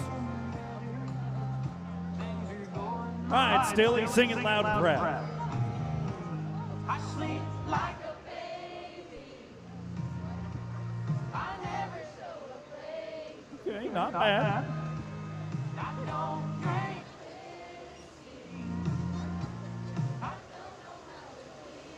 Boy, you sound as good of a choir as I've ever heard. Let's find them another one and start singing like it's Saturday night in the Salty Bronc. Oh, you got to do better than that.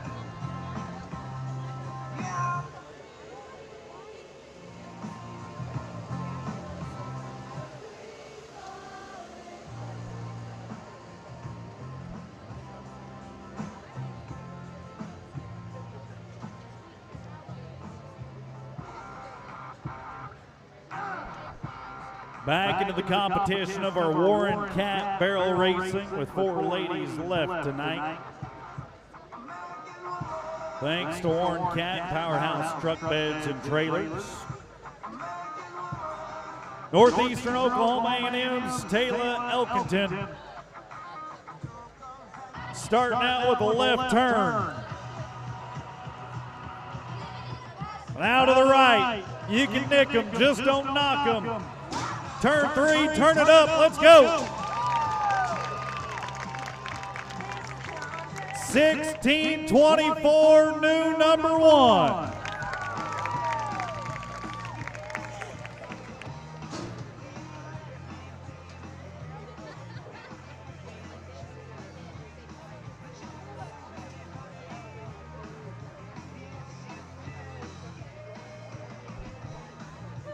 Quick check of the Warren Cat cans as we turn our attention to Fort Hays State University's Taylor McFarland.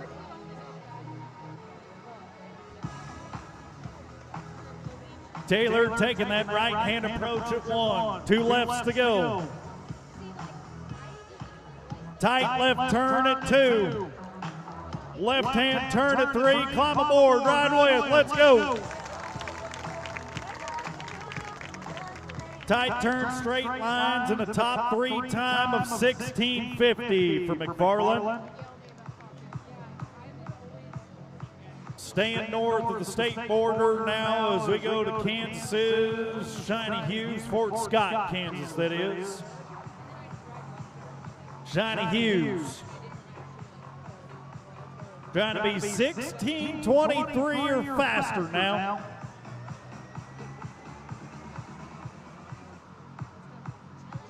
Eases the horse in, sets him free.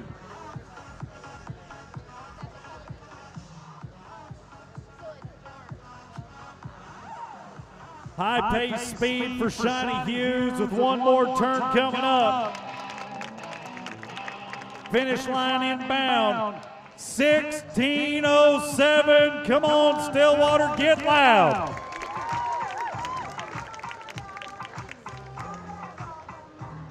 Put it on her for the number 1 spot so far, but Haley White from Fort Hays State University, not about to go out unchallenged. Whitty's got the Palomino horse in high gear. Izquierda, 1 more once. Izquierda, left, go, let's go. Stillwater, you just watched a 1580 at the bottom of the ground. Fastest run of the night for Fort Hays State. 1580 to take the lead. Big thank you once again to Warren Cat, our presenting partner of the barrel racing tonight. Powerhouse Truck Beds and Trailers helping to bring it your way. And we can't say enough thanks to our friends at the OSU College of Veterinary Medicine for being here to lend a hand with our 4-legged animal athletes. The Warren Cat Technician Careers truck comes in to collect the gold cans. We'll send our P&K John Deere tractor on through the outgate with some unfinished business to take care of in the saddle bronc riding. 2 re-rides remaining before we close the curtains on the classic event.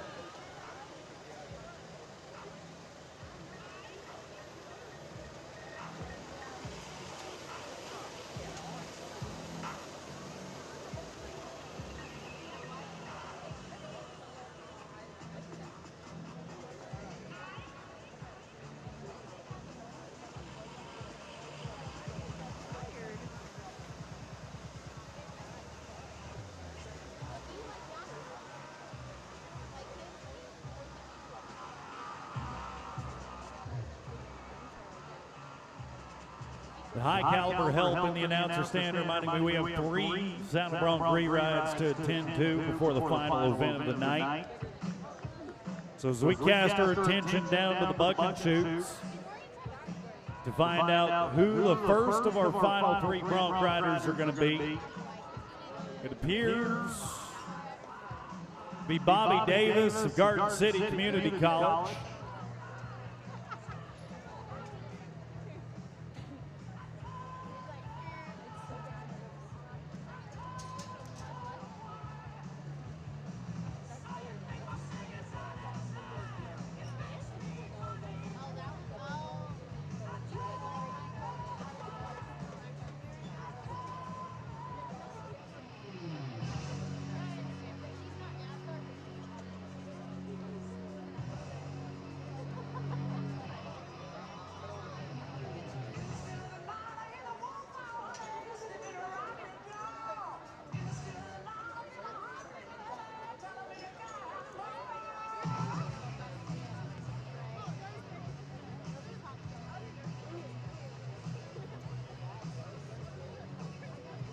Bobby Davis for GC3.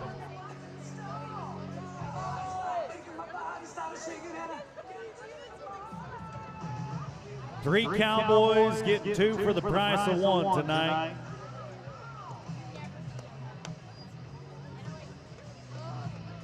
Everybody wants to be a cowboy until there's cowboy stuff to do. And the Cowboys that climb aboard their second horse of the night know that they have to take the opportunity granted before them if they want a shot at the short round come Saturday. Inside the Wrangler Cavender's bucket chute, you've got to be 74 points or better. RSD if you're nasty. Not good.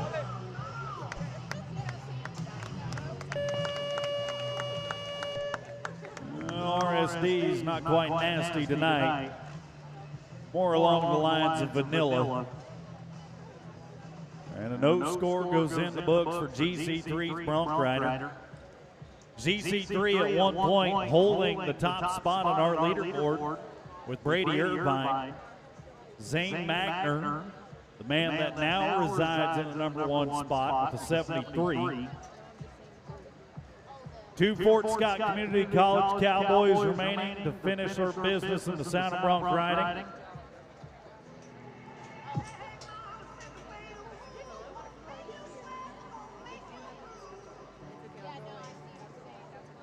Jet Williams for the Greyhounds.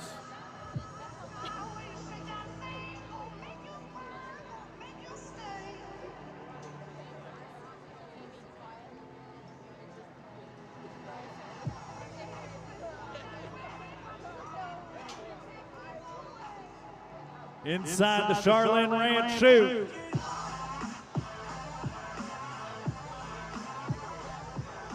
Trying to make the fast track to #1.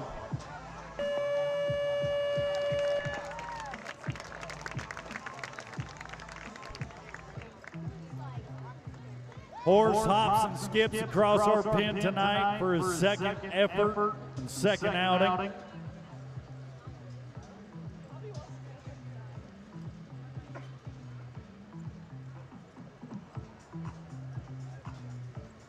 Waiting on the officials as we get numbers come our way. It'll be well worth the wait for Williams tonight. A 70, unofficially making him #3. As he's got a fellow teammate looking to close the curtain on this event. Just as we've done in previous events, saving the best for last possibly. To be the best, you got to be 74 or better. To be the man, we call upon Parker Matthews to achieve just that. Visit Stillwater Bucket Chute for Matthews. The #1 score turned in by a fellow peer and teammate, Zane Magner, with that 73. Matthews tried to best it by a point or more to be the new sheriff in town. Time to get busy. Charge! Pulled himself back to the center. regrouped, regathered, made it to the 8-second whistle. Now he can hear you, Stillwater. Half for the horse, half for the cowboy. His second tonight to climb aboard.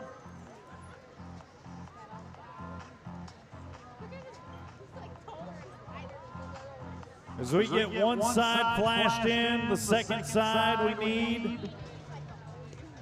And it'll be another 70-point score for Fort Scott. 70 for Fort Scott to cap off our classic event of saddle bronc riding.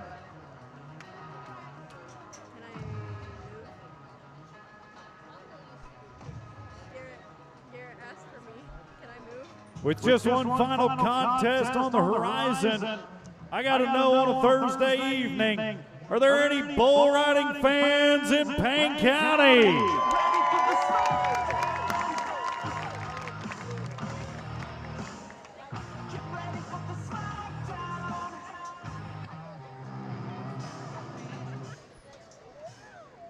Charlene Ranch, the buck and shoot as we await the final verdict on our cowboy.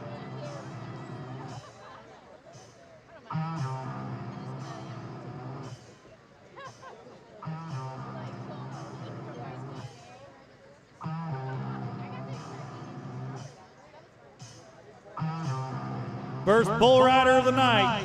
Ow. Not good.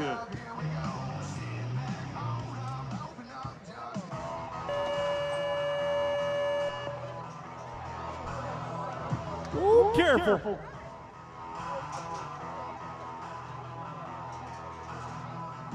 Guess no time like the present to introduce to you to our cowboy lifesavers. Already doing a little fancy footwork tonight.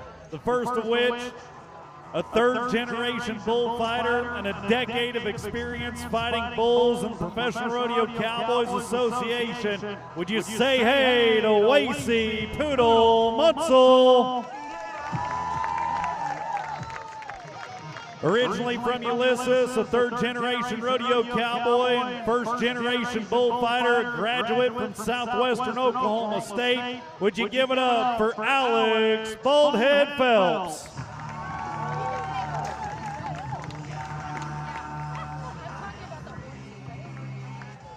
Shiny Head. Inside the Visit Stillwater Buck and Shoot, LeBrent Wilson from Murray State College. Out and down with First Cowboy, also a fellow Murray State College bull rider. Now our second attempt tonight, his teammate and peer, LeBrent Wilson,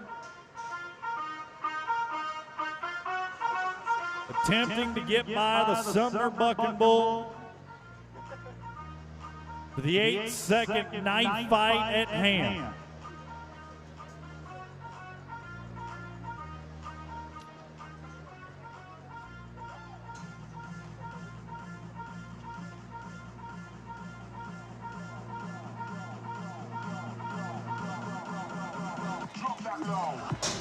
Brent into his hand.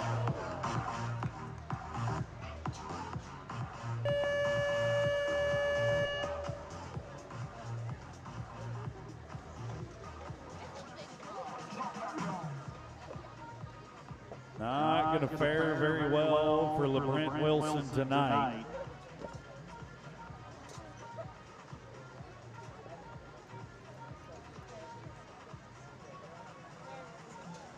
Who was the first bull rider? That's the question on everybody's mind.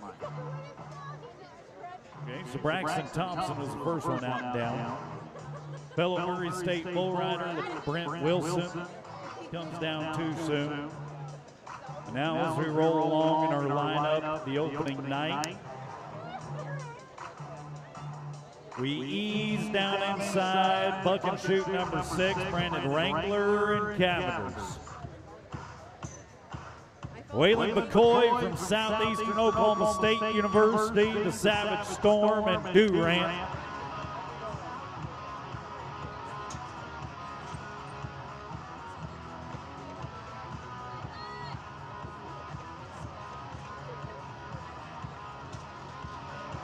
hoping to be the bull rider to answer the call for the first qualified ride.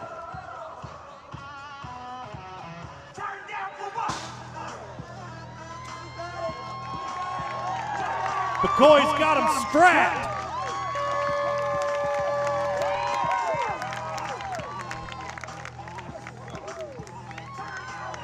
There have been times when we have gone all weekend without a qualified ride, but not this year, friends. McCoy came to play. What do you got for the first qualified ride of this year's rodeo?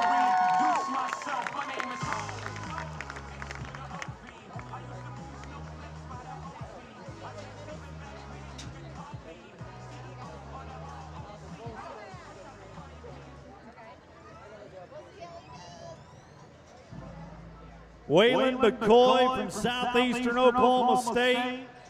Scores are in. All 10 toes in, standing on business. 78.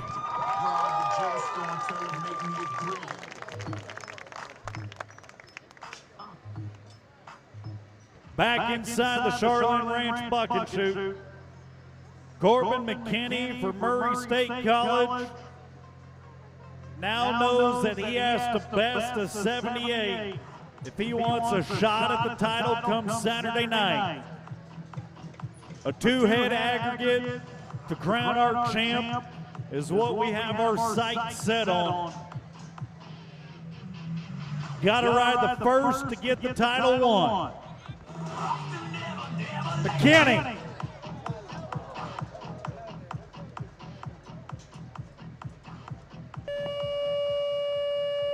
Had the bull going into his hand. Little bobble on the backside brings him down too soon.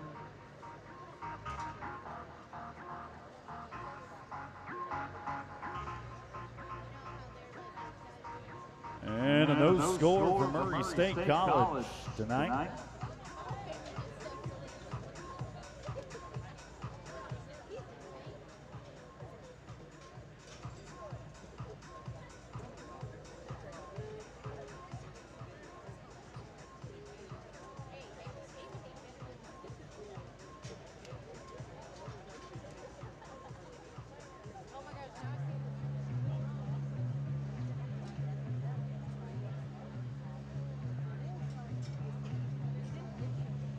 Southeastern Oklahoma State University's Caden Bunch.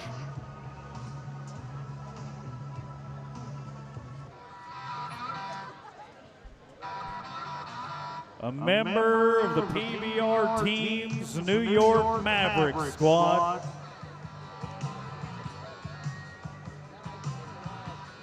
Out of the Wrangler Cavender's buck and shoot. Sticky.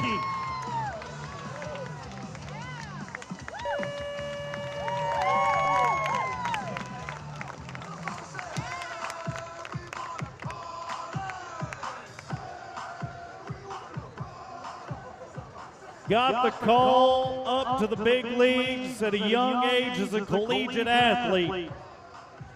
Bunch strutting his stuff here tonight, showing off as the second qualified ride of the evening. Half for the bull, half for the cowboy. And we'll watch Bunch walk himself into the #1 spot tonight. 81 points.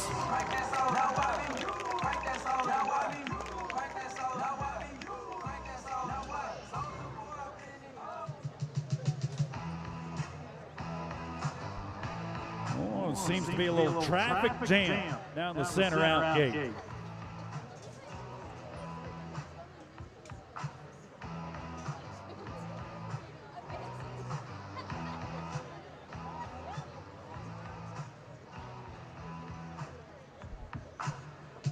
Come on, everybody, get them hands clapping a little bit. Find the beat.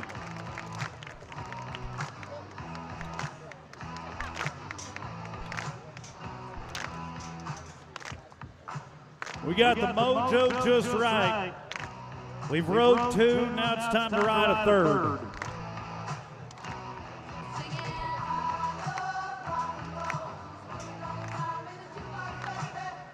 And if there ever was a cowboy to rely upon a home field advantage and the help that comes from the hometown crowd, it would be the Oklahoma State University bull rider Morgan Merrill.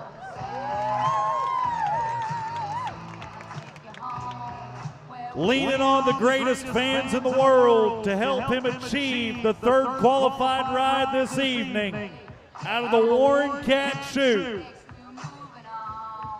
All right, Merrill, time to jam on it.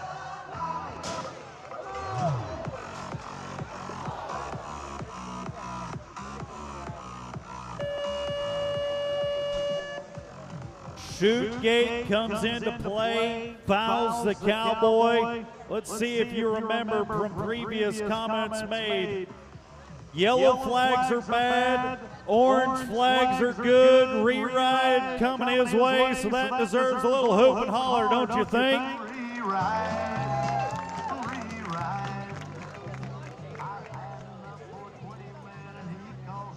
The OSU Cowboys getting a second shot at things. The sports med team also checking him out to assist and lend a hand for a cowboy that was ripped off his bull when our chute gate came flying back into play.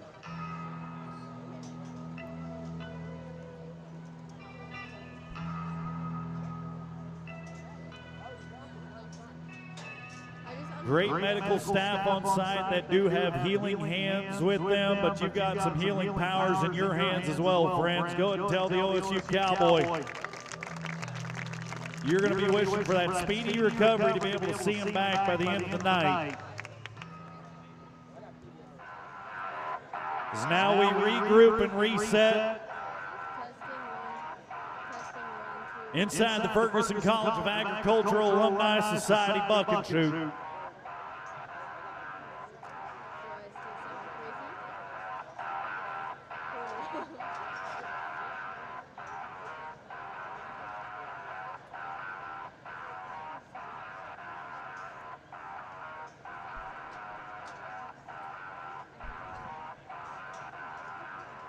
Malachi Schaefer,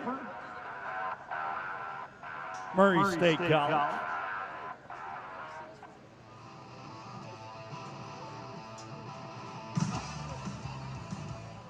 Final pull on his rope inside the Ferguson College of Ag Alumni Society chute. 82 points or better if Malachi wants to catapult himself into the top spot.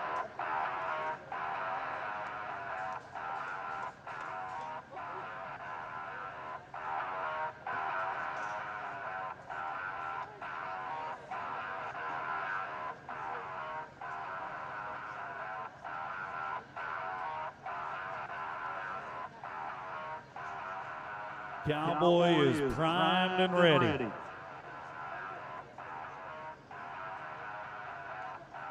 Slides up. Tries to wiggle the bull over into the best position possible.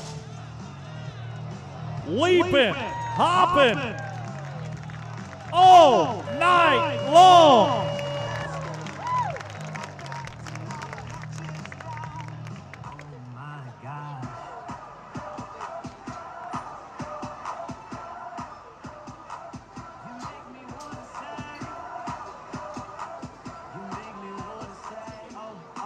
Cowboy steps up, answers the call. Third qualified ride of the night. And what are the numbers going to be? How about 75 for Malachi?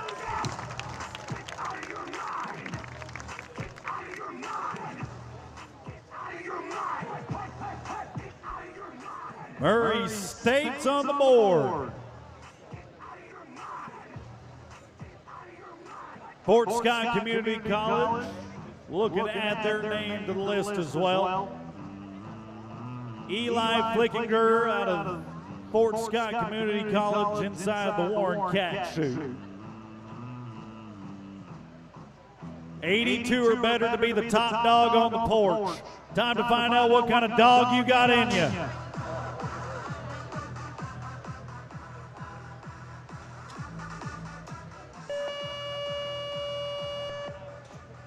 Ooh. Flies off the back of the bull. And while one of our bullfighters has a little bit of poodle in him, that bull rider has a little bit of a teacup Aussie in him.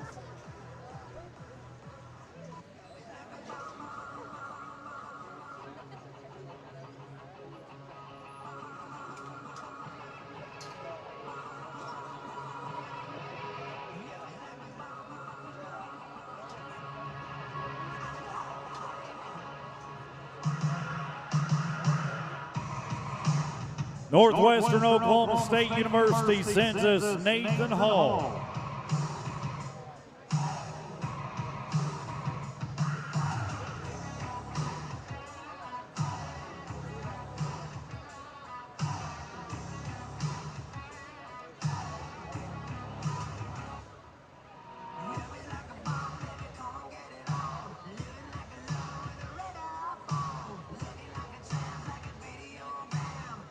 The Rangers from Northwestern and Alva, Oklahoma.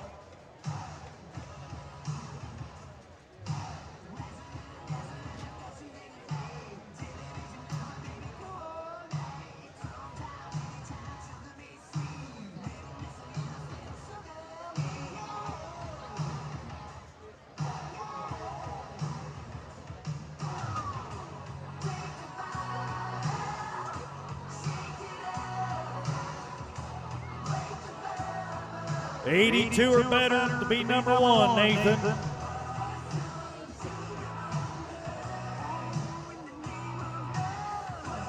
Out of the Warren Cat chute, time to rev up the engine.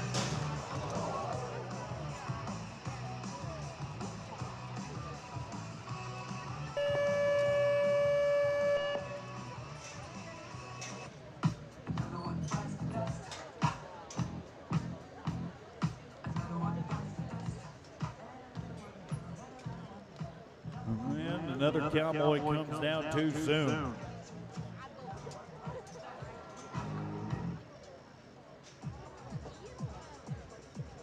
Two cowboys remain. One on his first attempt, the second on a reride option.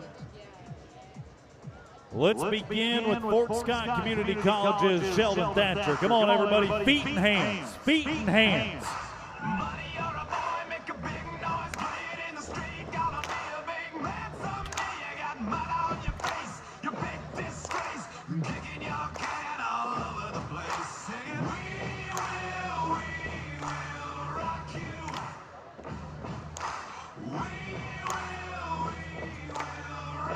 If the person next to you isn't stomping their feet and clapping their hands, they hate baby turtles. Sheldon Thatcher of Fort Scott Community College is leaning on you to make it the fourth qualified ride of the night. Warren Cat chute loaded. Cowboys set and ready.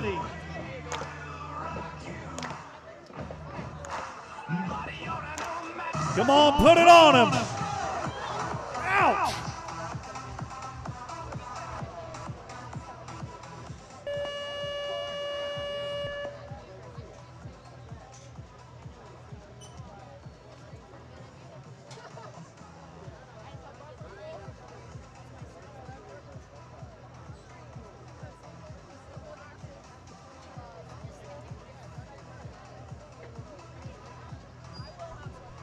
So no score for Thatcher, leaves just one.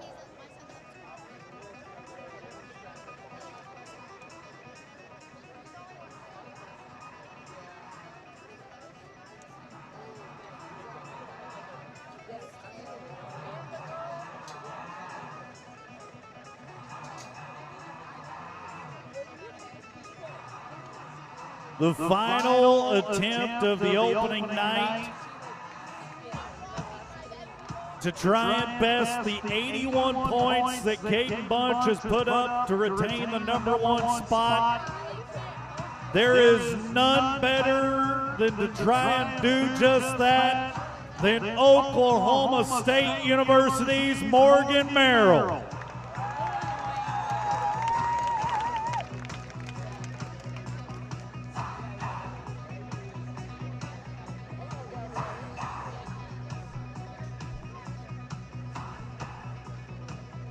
Flashback 365 days ago at the 11th annual Cowboy Stampede. Your hometown Cowboy, the home teamer, finished with the reserve title at this rodeo. But 365 days later, he has a new goal on his mind to leave with a buckle in hand that says he was the best at his home school rodeo. Morgan Merrill inside the Wrangler Cavener chute. It's time to cock back the hammer and pull the trigger.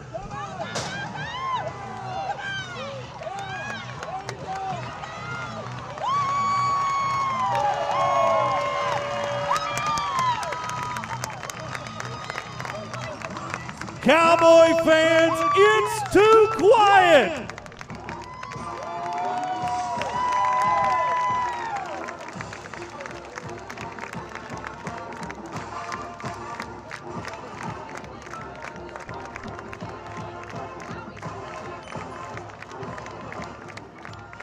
It hasn't been since the days of Frank Eaton that we've seen a cowboy of that caliber step into this town. But stand back, non-believers. Morgan Merrill just went number one, 82 points.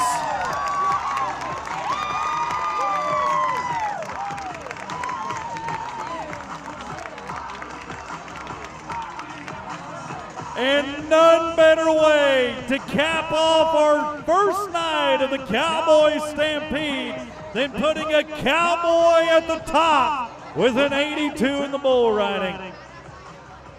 Oklahoma State University fans, I have one final question for you as you make your way out tonight. How did you enjoy the opening night of the 12th annual Cowboy Stampede? Every ride and run wouldn't have been as memorable or wouldn't have meant as much if you weren't here to join with us. So thank you from the bottom of our hearts for choosing to spend your Thursday night with us. We hope you'll be back for tomorrow night, 7 p.m., same place, for some more of the great rodeo action that the Central Plains region has to offer. If not, put it on your calendars. We'll see you Saturday night for Short Round Saturday. On behalf of the OSU Rodeo program, the Ferguson College of Agriculture, and the whole cast and crew involved with tonight's production, thank you for coming out. We hope you enjoyed yourself. If there's one thing you take away from tonight, I hope it's this: be a blessing because you're blessed. Good night, everybody. God bless you. We'll see you tomorrow.